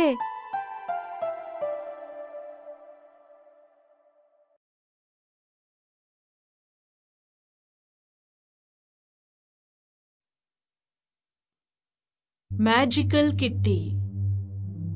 ಒಂದಾನೊಂದು ಕಾಲದಲ್ಲಿ ಒಬ್ಬ ರಾಣಿಯ ಮಾಂತ್ರಿಕ ಆದರೆ ಸುಂದರವಾದ ಕಿಸಾ ಎಂಬ ಬೆಕ್ಕನ್ನು ಹೊಂದಿದ್ದಳು. ಅವಳು ತುಂಬಾ ಇಷ್ಟಪಟ್ಟಿದ್ದಳು. ಒಂದು ದಿನ ರಾಣಿ ಹೇಳಿದಳು, ಓ ಪುಸ್ಸಿ, ನೀವು ನನಗಿಂತ ಹೆಚ್ಚು ಸಂತೋಷವಾಗಿದ್ದೀರಿ. ನಮ್ಮಂತೆ ಹೆತ್ತವರಿದ್ದಾರೆ, ಆದರೆ ನನಗೆ ಯಾರೂ ಇಲ್ಲ. ಅಳಬೇಡ, ಏನು ಮಾಡಬಹುದೆಂದು ನಾನು ನೋಡುತ್ತೇನೆ. ಕಿಸಾ ಅವಳ ಮಾತಿನಂತೆ ಚೆನ್ನಾಗಿತ್ತು. ಅಲ್ಲಿ ವಾಸವಾಗಿದ್ದ ಒಬ್ಬ ಕಾಲ್ಪನಿಕಳನ್ನು ಸಮಾಲೋಚಿಸಿ ಅವಳು ಕಾಡಿನಿಂದ ಹಿಂತಿರುಗಿದ ತಕ್ಷಣ ರಾಣಿಗೆ ಹೆಣ್ಣು ಮಗುವಾಯಿತು. ರಾಣಿಯು ಸಂತೋಷಪಟ್ಟಳು ಮತ್ತು ಶೀಘ್ರದಲ್ಲಿ ಮಗು ಕೋಣೆಯ ಸುತ್ತಲೂ ಹಾರುತ್ತಿರುವಾಗ ಬೆಕ್ಕನ್ನು ಗಮನಿಸಲು ಪ್ರಾರಂಭಿಸಿತು. ಮತ್ತು ಬೆಕ್ಕು ತನ್ನ ಪಕ್ಕದಲ್ಲಿ ಮಲಗದ ಹೊರತು ನಿದ್ರೆಗೆ ಹೋಗಲಿಲ್ಲ. ಒಂದು ಸಂಜೆ ನರ್ಸ್ ಬೆಕ್ಕನ್ನು ಹುಡುಕಲು ಮಗುವಿನ ಮಂಚದಲ್ಲಿ ಇರಿಸಿದಾಗ ಅವಳು ಎಲ್ಲಿಯೂ ಕಾಣಲಿಲ್ಲ. ಆ ಬೆಕ್ಕಿನ ಬೇಟೆ ನಡೆಯುತ್ತಿತ್ತು, ಆದರೆ ಅದೆಲ್ಲವೂ ಉಪಯೋಗವಾಗಲಿಲ್ಲ. ಬೆಕ್ಕು ಓಡಿ ಹೋಯಿತು ಮತ್ತು ಅವಳು ಎಲ್ಲಿಗೆ ಹೋಗಿದ್ದಾಳೆಂದು ಯಾರಿಗೂ ಕೇಳಲು ಸಾಧ್ಯವಾಗಲಿಲ್ಲ. ವರ್ಷಗಳು ಕಳೆದು ಹೋದವು ಮತ್ತು ಒಂದು ದಿನ ರಾಜಕುಮಾರಿಯು ಈಗ ಚಿಕ್ಕವಳಿದ್ದಾಗ ಮತ್ತು ಉದ್ಯಾನದಲ್ಲಿ ಚೆಂಡನ್ನು ಆಡುತ್ತಿದ್ದಾಗ ಅವಳು ಚೆಂಡನ್ನು ದೂರ ಎಸೆಯುತ್ತಿದ್ದಳು. ಅದು ಪೊದೆಗೆ ಬಿದ್ದಿತ್ತು. ರಾಜಕುಮಾರಿ ಅದರ ಹಿಂದೆ ಓಡಿದಾಗ ಅವಳಿಗೆ ಅಲ್ಲಿ ಒಂದು ಧ್ವನಿ ಕೇಳಿಸಿತು. ಇಂಗಿಬೋರ್ಗ್, ಇಂಗಿಬೋರ್ಗ್, ನೀನು ನನ್ನನ್ನು ಮರೆತಿದ್ದೀಯಾ? ನಾನು ಕಿಸಾ, ನಿನ್ನ ತಂಗಿ. ಆದರೆ ನನಗೆ ಯಾವ ಸಹೋದರಿನೂ ಇಲ್ಲ. ನಾನು ನಿಮ್ಮ ಪಕ್ಕದಲ್ಲಿ ನಿಮ್ಮ ಹಾಸಿಗೆಯಲ್ಲಿ ಹೇಗೆ ಮಲಗಿದ್ದೆ ಎಂದು ನಿಮಗೆ ನೆನಪಿಲ್ಲವೇ? ಹಾಗಾದರೆ ನೀನು ಯಾಕೆ ಹೋದೆ? ಆದರೆ ಕಿಸಾ ಉತ್ತರಿಸುವ ಮೊದಲು ಇಂಗಿಬೋರ್ಡ್ನ ಪರಿಚಾರಕರು ದೃಶ್ಯಕ್ಕೆ ಉಸಿರುಗಟ್ಟಿದರು ಮತ್ತು ಕಿಸಾ ಮತ್ತೆ ಕಾಡಿಗೆ ಹೋದರು. ರಾಜಕುಮಾರಿಯು ತನ್ನ ಪರಿಚಾರಕರೊಂದಿಗೆ ತುಂಬಾ ಕೋಪಗೊಂಡಳು ಮತ್ತು ರಾಣಿಗೆ ಎಲ್ಲವನ್ನೂ ಹೇಳಿದಳು. ಹೌದು ಕಿಸಾ, ಹೇಳಿದ್ದು ನಿಜ. ನಾನು ಅವಳನ್ನು ಮತ್ತೆ ನೋಡಲು ಇಷ್ಟಪಡಬೇಕಾಗಿತ್ತು. ಮರುದಿನ ಬೆಳಿಗ್ಗೆ ಅದು ತುಂಬಾ ಬಿಸಿಯಾಗಿತ್ತು ಮತ್ತು ರಾಜಕುಮಾರಿ ತಾನು ಕಾಡಿಗೆ ಹೋಗಬೇಕೆಂದು ಘೋಷಿಸಿದಳು. ಅಲ್ಲಿ ದೊಡ್ಡ ನೆರಳಿನ ಮರಗಳಿಂದಾಗಿ ಅದು ತಂಪಾಗಿತ್ತು. ಎಂದಿನಂತೆ ಅವಳ ಪರಿಚಾರಕರು ಅವಳೊಂದಿಗೆ ಬಂದರು ಮತ್ತು ಹೊಳೆಯ ಪಕ್ಕದಲ್ಲಿ ಕುಳಿತಾಗ ಅವಳ ಸೇವಕರು ನಿದ್ರೆಗೆ ಜಾರಿದರು. ರಾಜಕುಮಾರಿ ಇದನ್ನು ನೋಡಿದಳು ಮತ್ತು ಅವಳು ಕೆಲವು ಯಕ್ಷಿಣಿಯರು ಅಥವಾ ಸ್ವಲ್ಪ ಕಂದು ಎಲ್ವೆಸ್ ಅನ್ನು ನೋಡಬೇಕೆಂದು ನಿರೀಕ್ಷಿಸುತ್ತಾ ಮುಂದೆ ನಡೆದಳು. ಆದರೆ ಅಲ್ಲಿ ಭಯಾನಕ ದೈತ್ಯನನ್ನು ಭೇಟಿಯಾದಳು. ನಾನು ಸೇವಕನನ್ನು ಹುಡುಕುತ್ತಿದ್ದೆ ಮತ್ತು ನೀವು ಸಾಯಲು ಬಯಸಿದ್ದರೆ ನಾನು ಈಗ ನಿನ್ನನ್ನು ಕಂಡುಕೊಂಡೆ. ಬನ್ನಿ, ನನ್ನನ್ನು ಅನುಸರಿಸಿ. ರಾಜಕುಮಾರಿಗೆ ತುಂಬಾ ಭಯವಾಯಿತು. ಆದರೆ ದೈತ್ಯನಿಗೆ ಅವಿಧೇಯತೆಯಿಂದ ಯಾವುದೇ ಪ್ರಯೋಜನವಿಲ್ಲ. ಅವರು ಬಹಳ ದೂರ ಹೋದರು ಮತ್ತು ಇಂಗಿಬೋರ್ ತುಂಬಾ ದಣಿದರು ಮತ್ತು ದೀರ್ಘಕಾಲದವರೆಗೆ ಅಳಲು ಪ್ರಾರಂಭಿಸಿದರು. ಆಗ ತಿರುಗಿ ದೈತ್ಯ ಹೇಳಿದ, ಅಸಹ್ಯ ಶಬ್ದಗಳನ್ನು ಮಾಡುವ ಸೇವಕರನ್ನು ನಾನು ಇಷ್ಟಪಡುವುದಿಲ್ಲ. ನೀವು ಅಳಲು ಬಯಸಿದರೆ ನಾನು ನಿಮಗೆ ಅಳಲು ಏನನ್ನಾದರೂ ನೀಡುತ್ತೇನೆ. ಮತ್ತು ಅವನು ತನ್ನ ಬೆಲ್ಟ್ನಿಂದ ಕೊಡಲಿಯನ್ನು ಎಳೆದುಕೊಂಡು ಅವಳ ಪಾದಗಳಿಂದ ಸಂಪೂರ್ಣವಾಗಿ ಚಿನ್ನದಿಂದ ಮಾಡಲ್ಪಟ್ಟ ಮತ್ತು ಅಮೂಲ್ಯವಾದ ಕಲ್ಲುಗಳಿಂದ ಅಲಂಕರಿಸಲ್ಪಟ್ಟ ಅವಳ ಪಾದಗಳನ್ನು ಕತ್ತರಿಸಿ ತನ್ನ ಜೇಬಿಗೆ ಹಾಕಿದನು. ನಂತರ ಅವನು ಅವಳನ್ನು ಬಿಟ್ಟು ಹೋದನು. ಬಡ ಇಂಗಿಬೋರ್ಗ್ ಹುಲ್ಲಿನ ಮೇಲೆ ಕುಳಿತು ಆಕಾಶದಲ್ಲಿ ಸೂರ್ಯನು ಇನ್ನೂ ಎತ್ತರದಲ್ಲಿ ಹೊಳೆಯುತ್ತಿದ್ದನು. ಯಾರಾದರೂ ದಯವಿಟ್ಟು ನನಗೆ ಸಹಾಯ ಮಾಡಿ, ನಾನು ಬರುತ್ತಿದ್ದೇನೆ ಮತ್ತು ಇನ್ನೊಂದು ಕ್ಷಣದಲ್ಲಿ ತನ್ನ ಬಾಲವನ್ನು ಚಾವಟಿಯಂತೆ ಬಳಸಿದ ಕಿಸಾ ನಡೆಸುತ್ತಿದ್ದ ಬಂಡಿ ಮರಗಳ ಮೂಲಕ ಸಾಗಿತು. ಕಿಸಾ ಇಂಗಿಬೋರ್ಗ್ ಅಲ್ಲಿ ಕುಳಿತುಕೊಂಡಿರುವುದನ್ನು ಕಂಡಳು. ಅವಳು ಕೆಳಗೆ ಜಿಗಿದಳು ಮತ್ತು ಇಂಗಿಬೋರ್ಗನ್ನು ತನ್ನ ಪುಟ್ಟ ಗುಡಿಸಲಿಗೆ ಕರೆದೊಯ್ದಳು. ಅವರು ತಲುಪಿದರು ಮತ್ತು ಈ ಸಮಯದಲ್ಲಿ ಅಸಾಮಾನ್ಯ ನಡಿಗೆಯಿಂದಾಗಿ ಸುಮಾರು ಮೂರ್ಛೆ ಹೋಗುತ್ತಿದ್ದ ಇಂಗಿಬೋರ್ಗ್ ದುರಾಸೆಯಿಂದ ಸ್ವಲ್ಪ ಹಾಲು ಕುಡಿದ ನಂತರ ದಿಂಬುಗಳ ಮೇಲೆ ಮುಳುಗಿದನು. ನೀನು ಈಗ ಮಲಗು, ನಾನು ಸ್ವಲ್ಪ ಹೊತ್ತಿನಲ್ಲಿ ಬರುತ್ತೇನೆ. ನಂತರ ಕಿಸಾ ಬಂಡಿಯನ್ನು ಹತ್ತಿ ನೇರವಾಗಿ ದೈತ್ಯನ ಗುಹೆಗೆ ಓಡಿಸಿದನು. ಕೆಲವು ಮರಗಳ ಹಿಂದೆ ತನ್ನ ಗಾಡಿಯನ್ನು ಬಿಟ್ಟು ಕಿಸಾ ತೆರೆದ ಬಾಗಿಲಿಗೆ ಮೆಲ್ಲನೆ ತೆವಳಿದಳು ಮತ್ತು ದೈತ್ಯನು ಊಟ ಮಾಡುತ್ತಿದ್ದಾಗ ಏನು ಗುಣಗುತ್ತಿದ್ದಾನೆಂದು ಕೇಳಿದಳು. ಈಗ ಮೂರ್ಖ ರಾಜಕುಮಾರಿ ಕಾರಣವಿಲ್ಲದೆ ಅಳದಿರಲು ಕಲಿಯುತ್ತಾಳೆ. ಮತ್ತು ಅವನು ತನ್ನ ಕೆಟ್ಟ ನಡವಳಿಕೆಗಾಗಿ ಇಂಗಿಬೋರ್ಗ್ಗೆ ಎಲ್ಲಾ ರೀತಿಯ ಹೆಸರುಗಳನ್ನು ಕರೆಯುವುದರಲ್ಲಿ ನಿರತರಾಗಿದ್ದನು. ಕಿಸಾ ತನ್ನ ದೊಡ್ಡ ಬೌಲ್ ಸೂಪ್ನಲ್ಲಿ ಉಪ್ಪಿನ ಸಂಪೂರ್ಣ ಚೀಲವನ್ನು ಖಾಲಿ ಮಾಡುತ್ತಿದ್ದದ್ದನ್ನು ಅವನು ಗಮನಿಸಲಿಲ್ಲ ಮತ್ತು ದೊಡ್ಡ ಗುಟುಕಿನಲ್ಲಿ ದೈತ್ಯನು ಆ ಸೂಪ್ ಕುಡಿದು ಅಳುತ್ತಾನೆ. ಓ, ಇದೇನು? ಇದು ಹೇಗೆ ಉಪ್ಪಾಯಿತು? ನನಗೆ ಸ್ವಲ್ಪ ನೀರು ಸಿಗದಿದ್ರೆ ನಾನು ಸಾಯ್ತೇನೆ. ಮತ್ತು ಗುಹೆಯಿಂದ ಧಾವಿಸಿ ಅವನು ನದಿಯ ಕಡೆಗೆ ಓಡಿ ಹೋದನು. ನಂತರ ಕಿಸಾ ಗುಡಿಸಲನ್ನು ಪ್ರವೇಶಿಸಿದಳು ಮತ್ತು ಇಂಗಿಬೋರ್ಗ್ ಕಾಲುಂಗರವನ್ನು ಕಂಡುಕೊಂಡಳು ಮತ್ತು ಅದನ್ನು ತನ್ನ ಬಂಡಿಯಲ್ಲಿ ಹಾಕಿಕೊಂಡು ಮತ್ತೆ ಹಿಂದಕ್ಕೆ ಓಡಿದಳು. ಇಂಗಿಬೋರ್ಗ್ ಅವಳನ್ನು ನೋಡಿ ಧನ್ಯವಾದ ಹೇಳಿ ಅಮೂಲ್ಯವಾದ ಕಾಲುಂಗರವನ್ನು ಹಿಡಿದುಕೊಂಡು ಬಂದಳು. ಓ, ಧನ್ಯವಾದಗಳು ಕಿಸಾ. ಈ ಕಾಲುಂಗುರ ನನಗೆ ತುಂಬಾ ಪ್ರಿಯವಾಗಿದೆ ಮತ್ತು ನೀವು ಅದನ್ನು ಕಂಡುಕೊಂಡಿದ್ದೀರಿ. ತುಂಬಾ ಧನ್ಯವಾದಗಳು. ನಾಳೆ ನಾನು ನಿಮ್ಮನ್ನು ಮತ್ತೆ ನಿಮ್ಮ ಮನೆಗೆ ತಲುಪಿಸುತ್ತೇನೆ. ಮತ್ತು ಅವಳು ಮಾಡಿದಳು. ಮತ್ತು ಕಿಸಾ ಬಂಡಿಯನ್ನು ಅರಮನೆಯ ಗೇಟ್ಗೆ ಓಡಿಸಿದಾಗ ಮತ್ತು ರಾಜ ಮತ್ತು ರಾಣಿ ತಮ್ಮ ಕಳೆದುಕೊಂಡ ಮಗಳು ಅವಳ ಪಕ್ಕದಲ್ಲಿ ಕುಳಿತಿರುವುದನ್ನು ನೋಡಿ ಬಹುಮಾನವನ್ನು ಕೇಳಿದರು. ಆನಂತರ ಅವರೆಲ್ಲರೂ ಸೇರಿ, ನಾವು ಅದರ ಬಗ್ಗೆ ನಂತರ ಮಾತನಾಡುತ್ತೇವೆ. ಅವಳು ತನ್ನ ಅತ್ಯುತ್ತಮ ಬಿಲ್ಲು ಮಾಡಿ ಹಿಂತಿರುಗಿದಳು. ಕಿಸಾ ತನ್ನನ್ನು ತೊರೆದಾಗ ರಾಜಕುಮಾರಿ ತುಂಬಾ ಅತೃಪ್ತಿ ಹೊಂದಿದ್ದಳು. ಅವಳು ತಿನ್ನುವುದಿಲ್ಲ ಅಥವಾ ಕುಡಿಯುವುದಿಲ್ಲ. ನನ್ನ ಮಗಳೇ, ಏನಾಯ್ತು ನಿನಗೆ? ನಾವು ಪ್ರಯತ್ನಿಸದೆ ಬಿಟ್ಟಿರುವುದು ಏನಾದರೂ ಇದೆಯೇ?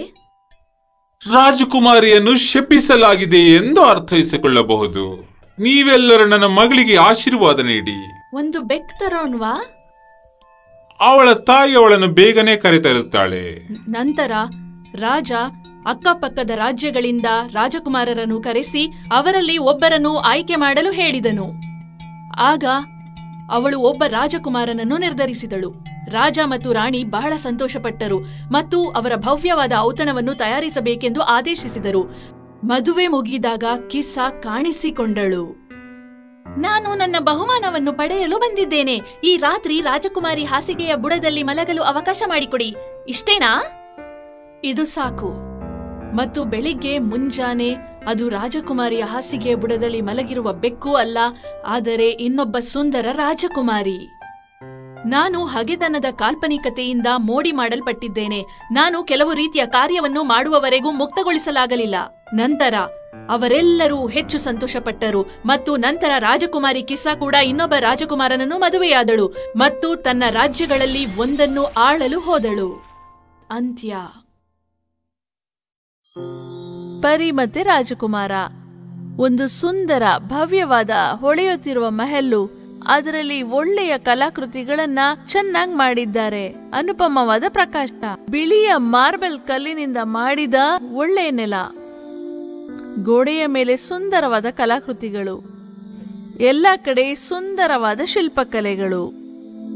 ಸುಖದ ಸಾಧನೆಗಳ ಜೊತೆ ಅದೊಂದು ಅದ್ವಿತೀಯ ದೃಶ್ಯಾವಳಿಯಾಗಿತ್ತು. ಒಂದು ಸುಂದರವಾದ ರಾಜಸಿಂಹಾಸನದ ಮೇಲೆ ರಾಣಿ ಪರಿ ಕೂತ್ಕೊಂಡಿದ್ಲು.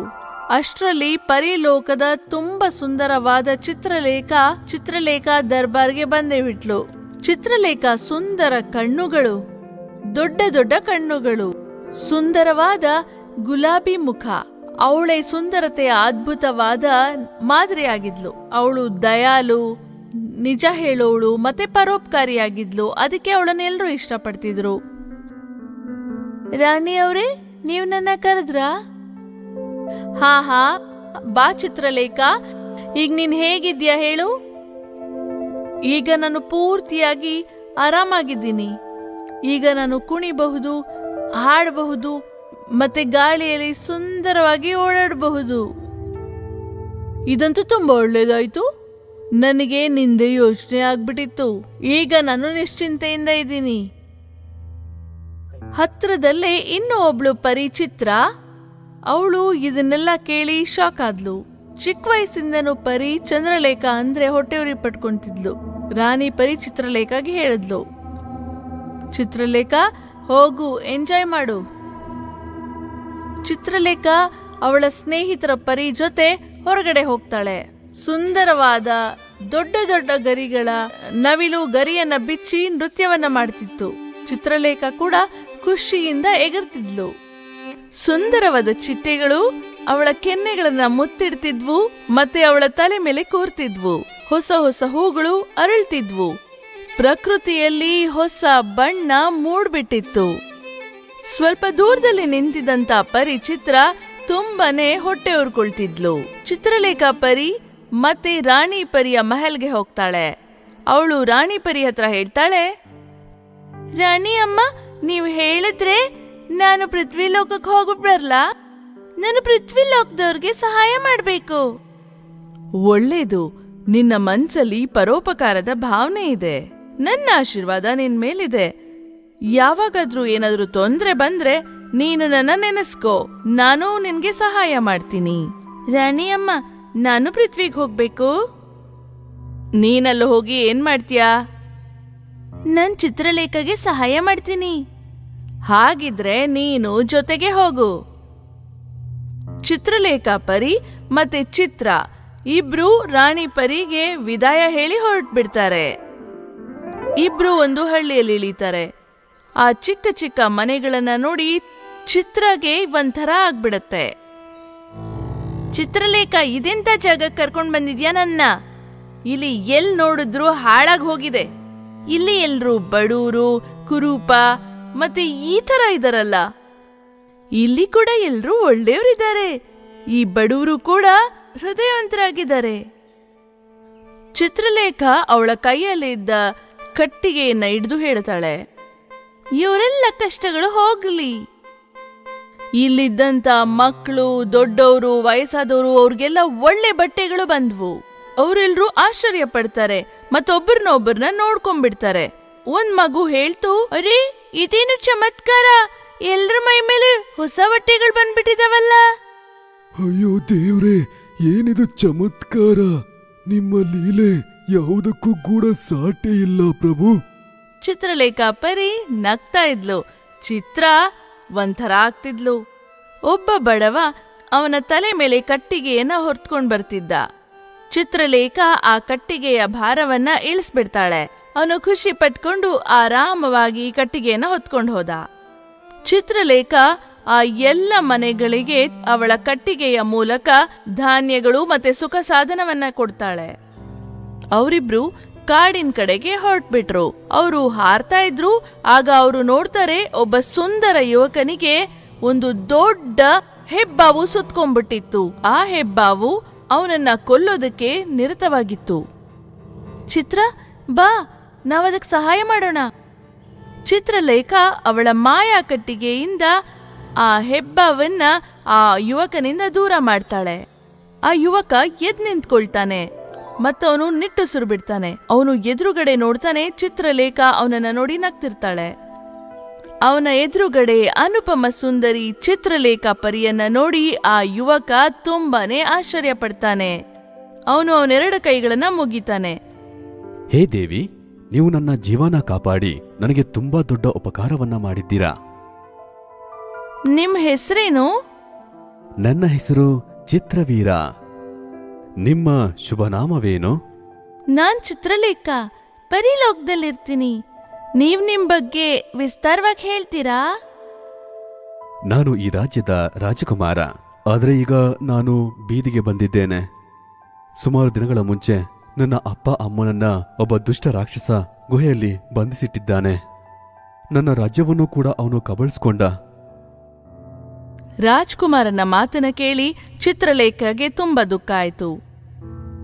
ಚಿತ್ರಲೇಖ ರಾಜ್ಕುಮಾರನಿಗೆ ಹೇಳಿದ್ಲು, ನೀವ್ ಯೋಚನೆ ಮಾಡಬೇಡಿ, ಎಲ್ಲ ಸರಿ ಹೋಗ್ಬಿಡತ್ತೆ.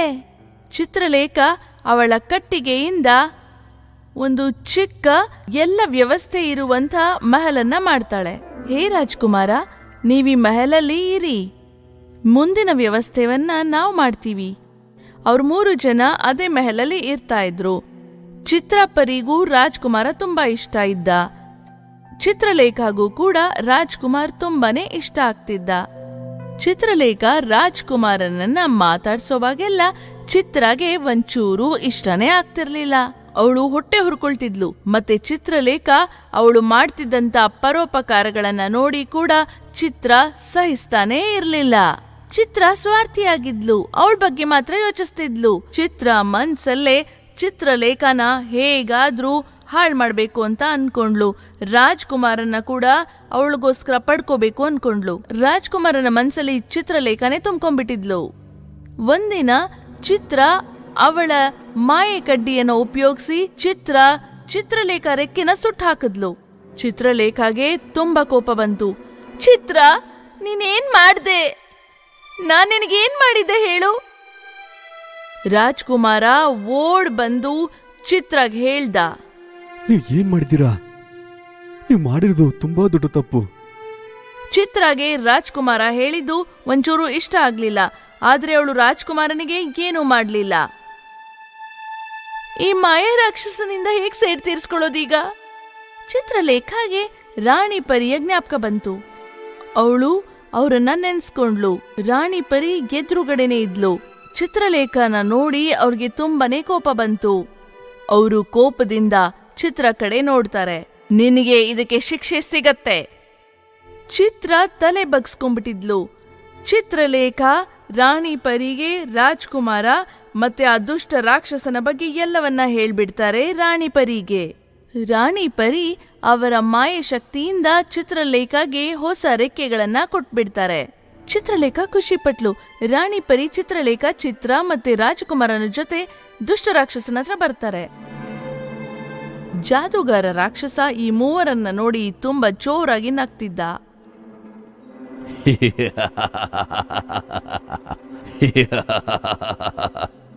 ನೀವು ಕೂಡ ಬಂದ್ಬಿಟ್ರ? ಈಗ ನನ್ನ ಗುಲಾಮರಾಗಲು ತಯಾರಾಗಿ. ಇಷ್ಟನ್ನ ಹೇಳಿ ಅವನ ಜಾದುವನ್ನ ಅವ್ರ ಮೇಲೆ ಬಿಡ್ತಾನೆ. ರಾಣಿ ಪರಿ ಮತ್ತೆ ಚಿತ್ರಲೇಖ ಇಬ್ರು ಅವರ ಮಾಯೆ ಶಕ್ತಿಯಿಂದ ಅವನ ಎಲ್ಲ ಮಾಯೆಯನ್ನ ಶಕ್ತಿ ಇಲ್ಲದ ಹಾಗೆ ಮಾಡ್ಬಿಡ್ತಾರೆ. ಅವನ ಶಕ್ತಿ ಎಲ್ಲ ಗಾಳಿಗೆ ಹಾರೋಗ್ತಿತ್ತು. ರಾಕ್ಷಸ ಕಿರ್ಚ್ತಿದ್ದ ಮತ್ತೆ ರೇಗಾಡ್ಬಿಡ್ತಿದ್ದ. ರಾಣಿ ಪರಿ ಅವರ ಮಾಯೆಯ ಕಡ್ಡಿಯಿಂದ ರಾಕ್ಷಸನನ್ನ ಭೂಮಿಯಿಂದ ಮೇಲೆತ್ತಿ ಬಿಡ್ತಾರೆ. ಅವನು ಗಾಳಿಯಲ್ಲಿ ಕೈಕಾಲಲ್ಲಾಡಿಸ್ತಿದ್ದ. ಚಿತ್ರಲೇಖ ಅವಳ ಮಾಯೆ ಕಡ್ಡಿಯಿಂದ ಅವನನ್ನ ಸುತ್ತಾಡಿಸ್ಬಿಡ್ತಾಳೆ.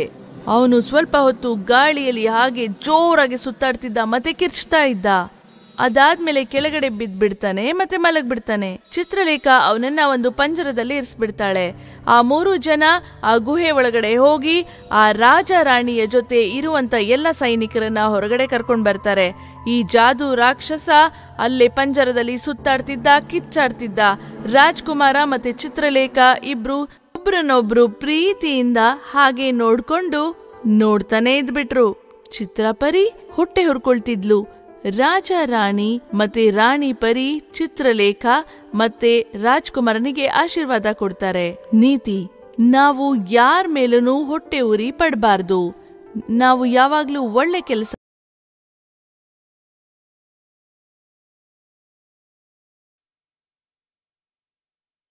Golden bread.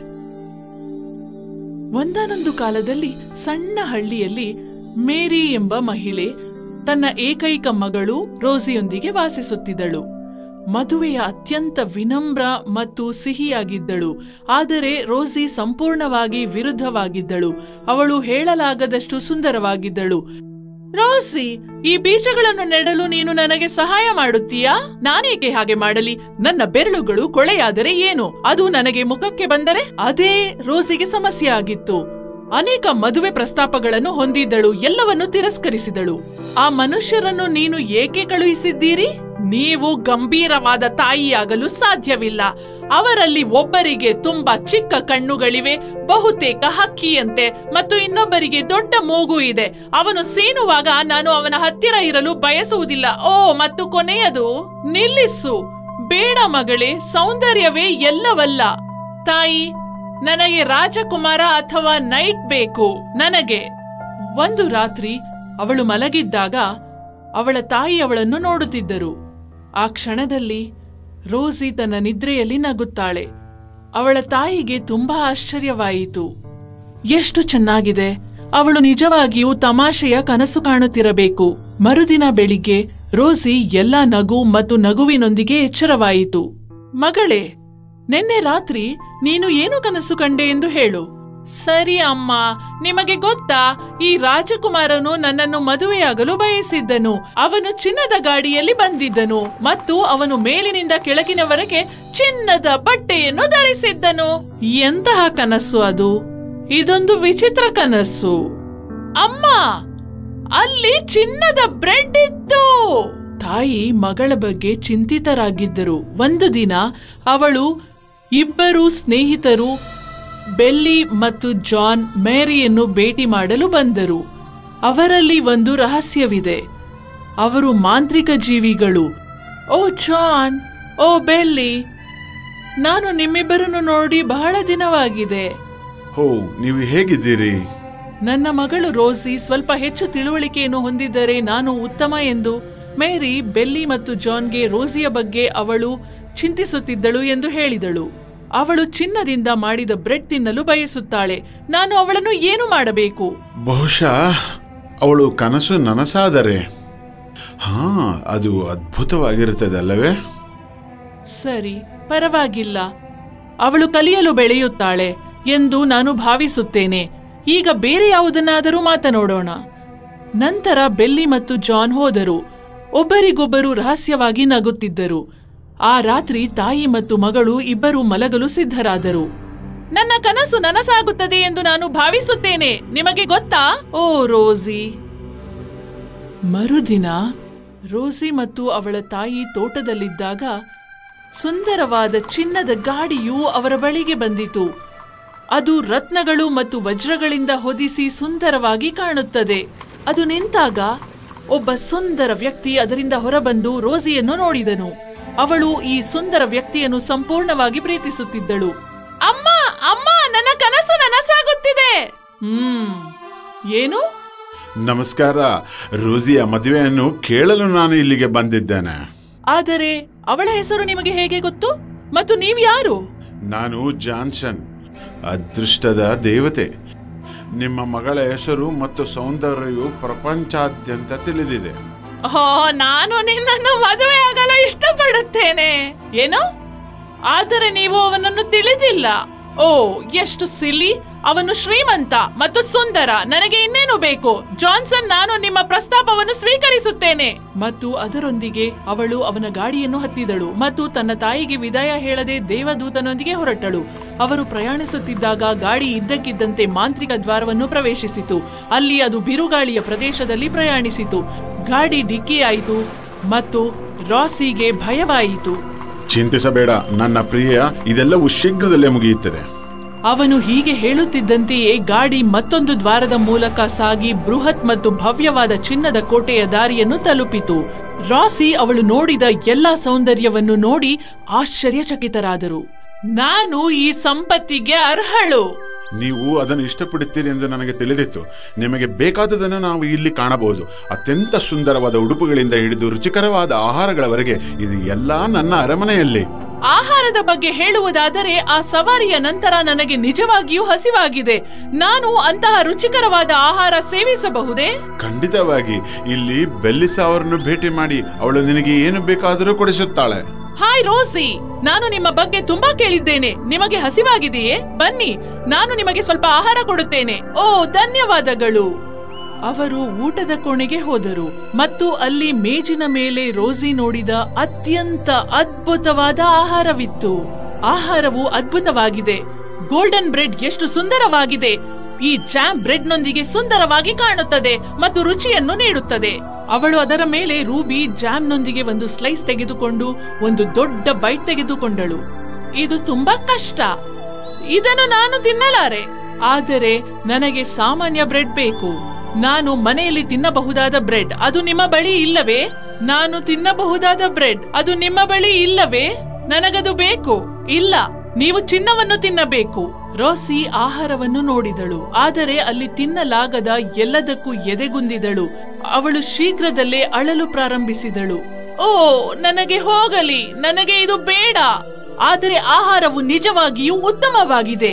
ಇಲ್ಲಿ ನಾನು ಕೆಲವು ಗೋಲ್ಡನ್ ಆಲೂಗಡ್ಡೆಗಳನ್ನು ಪ್ರಯತ್ನಿಸುತ್ತೇನೆ. ನೀವು ನನ್ನನ್ನು ಮದುವೆಯಾದ ನಂತರ ಎಲ್ಲವನ್ನೂ ತಿನ್ನಬೇಕು. ಇಲ್ಲ, ನಾನು ನಿನ್ನನ್ನು ಮದುವೆಯಾಗಲು ಬಯಸುವುದಿಲ್ಲ. ನಾನು ನನ್ನ ತಾಯಿ ಮನೆಗೆ ಹೋಗಬೇಕು. ನಾನು ಮನೆಗೆ ಹೋಗುತ್ತೇನೆ. ಬೆಲಿಸಾ ಮತ್ತು ಜಾನ್ಸನ್ ಒಬ್ಬರನ್ನೊಬ್ಬರು ನೋಡಿಕೊಂಡು ಕಣ್ಣು ಮಿಟುಕಿಸಿದರು. ಸರಿ, ಅದು ನಿಜವಾಗಿಯೂ ನಿಮಗೆ ಬೇಕಾಗಿದ್ದರೆ ನಾನು ನಿಮ್ಮನ್ನು ಮನೆಗೆ ಕರೆದುಕೊಂಡು ಹೋಗುತ್ತೇನೆ. ಜಾನ್ಸನ್ ರೋಸಿಯನ್ನು ಮನೆಗೆ ಕರೆದೊಯ್ದಳು. ಗಾಡಿಯಲ್ಲಿ ಅವಳು ಮಾಡಿದ ಆಯ್ಕೆಗಳ ಬಗ್ಗೆ ಆಳವಾಗಿ ಯೋಚಿಸಲು ಪ್ರಾರಂಭಿಸಿದಳು. ಮನೆಗೆ ತಲುಪಿದ ಅವಳು ತನ್ನ ತಾಯಿಯನ್ನು ತಬ್ಬಿಕೊಳ್ಳಲು ಓಡಿ ಹೋದಳು. ಅಮ್ಮ, ಅಮ್ಮ, ನಾನು ಹಿಂತಿರುಗುತ್ತೇನೆ. ರೋಸಿ, ಓ, ನಾನು ನಿನ್ನನ್ನು ಮತ್ತೆ ನೋಡುವುದಿಲ್ಲ ಎಂದು ತಿಳಿದಿದ್ದೆ. ಓ ಅಮ್ಮ, ನಾನು ನಿನ್ನನ್ನು ಪ್ರೀತಿಸುತ್ತೇನೆ ಮತ್ತು ನೀನು ಹೇಳಿದ್ದು ಸರಿ. ಅವಳು ಏನಾಯಿತು ಎಂಬುದರ ಬಗ್ಗೆ ತನ್ನ ತಾಯಿಗೆ ಎಲ್ಲವನ್ನೂ ಹೇಳಿದಳು. ನಾನು ವರ್ತಿಸಿದ ರೀತಿಗೆ ನನ್ನನ್ನು ಕ್ಷಮಿಸು. ಓ ಮಗಳೇ, ನೀನು ಸರಿ. ನಿನ್ನ ತಪ್ಪಿನ ಅರಿವು ನಿನಗಾಗಿದೆ. ಬಾ, ಊಟ ಮಾಡೋಣ. ಆ ದಿನದಿಂದ ರೋಸಿ ತನ್ನ ಮಾರ್ಗವನ್ನು ಬದಲಿಸಿದಳು ಮತ್ತು ನಿಧಾನವಾಗಿ ಅವಳು ತುಂಬಾ ಒಳ್ಳೆಯವಳಾಗಲು ಪ್ರಾರಂಭಿಸಿದಳು. ಅಂತ್ಯ. ಜಾದುಗಾರ ಹಾಗೂ ಹಾರ್ಮೋನಿಯಂ ಪಿಟೀಲು. ತುಂಬಾ ದೂರ ಒಂದು ಊರಲ್ಲಿ ಒಂದು ಕೆಟ್ಟ ಜಾದುಗಾರ ಹಾಗೂ ಜಾದು ಗಿಳಿ ಇರ್ತಾ ಇತ್ತು. ಅವನು ಈ ಪ್ರಪಂಚನೇ ರಾಜ್ಯ ಮಾಡ್ಬೇಕು ಅಂತ ಅನ್ಕೊಂಡ. ಅದ್ರಿಂದಾನೇ ಅವನು ಒಂದೊಂದು ಊರಿಗೆ ಹೋಗಿ ಕಾಡು ಮಧ್ಯದಲ್ಲಿ ಒಂದು ಗುಡಿಸಲ್ ಕಟ್ಕೊಂಡು ಇರ್ತಾ ಇದ್ದ. ಆಮೇಲೆ ಅವನ ಜಾದು ಶಕ್ತಿಯಿಂದ ಆ ರಾಜ್ಯದಲ್ಲಿರೋ ಎಲ್ಲಾನು ವಶ ಮಾಡ್ಕೊಂಡಿದ್ದ. ಒಂದ್ ದಿವಸ ರಾತ್ರಿ ಆ ಕೆಟ್ಟ ಜಾದುಗಾರ ಏನೋ ಮ್ಯಾಜಿಕ್ ಮಾಡ್ತಿದ್ದ. ನಡಿ, ಈ ರಾಜ್ಯದ ಬಾರಿ ಈಗ ಗುಡಿಸಿಲ್ ಹೊರಗೋಗಿ ಆ ಬೀಜನ ಹಾಕ್ಬಿಡ್ತೀನಿ. ಜಾದು ಅಂತೂ ಸರಿ ಇದೆ, ಆದ್ರೆ ಪ್ರತಿ ರಾಜ್ಯದಲ್ಲಿ ಈ ಬೀಜ ಯಾಕೆ ಹಾಕ್ತೀರಾ ನೀವು?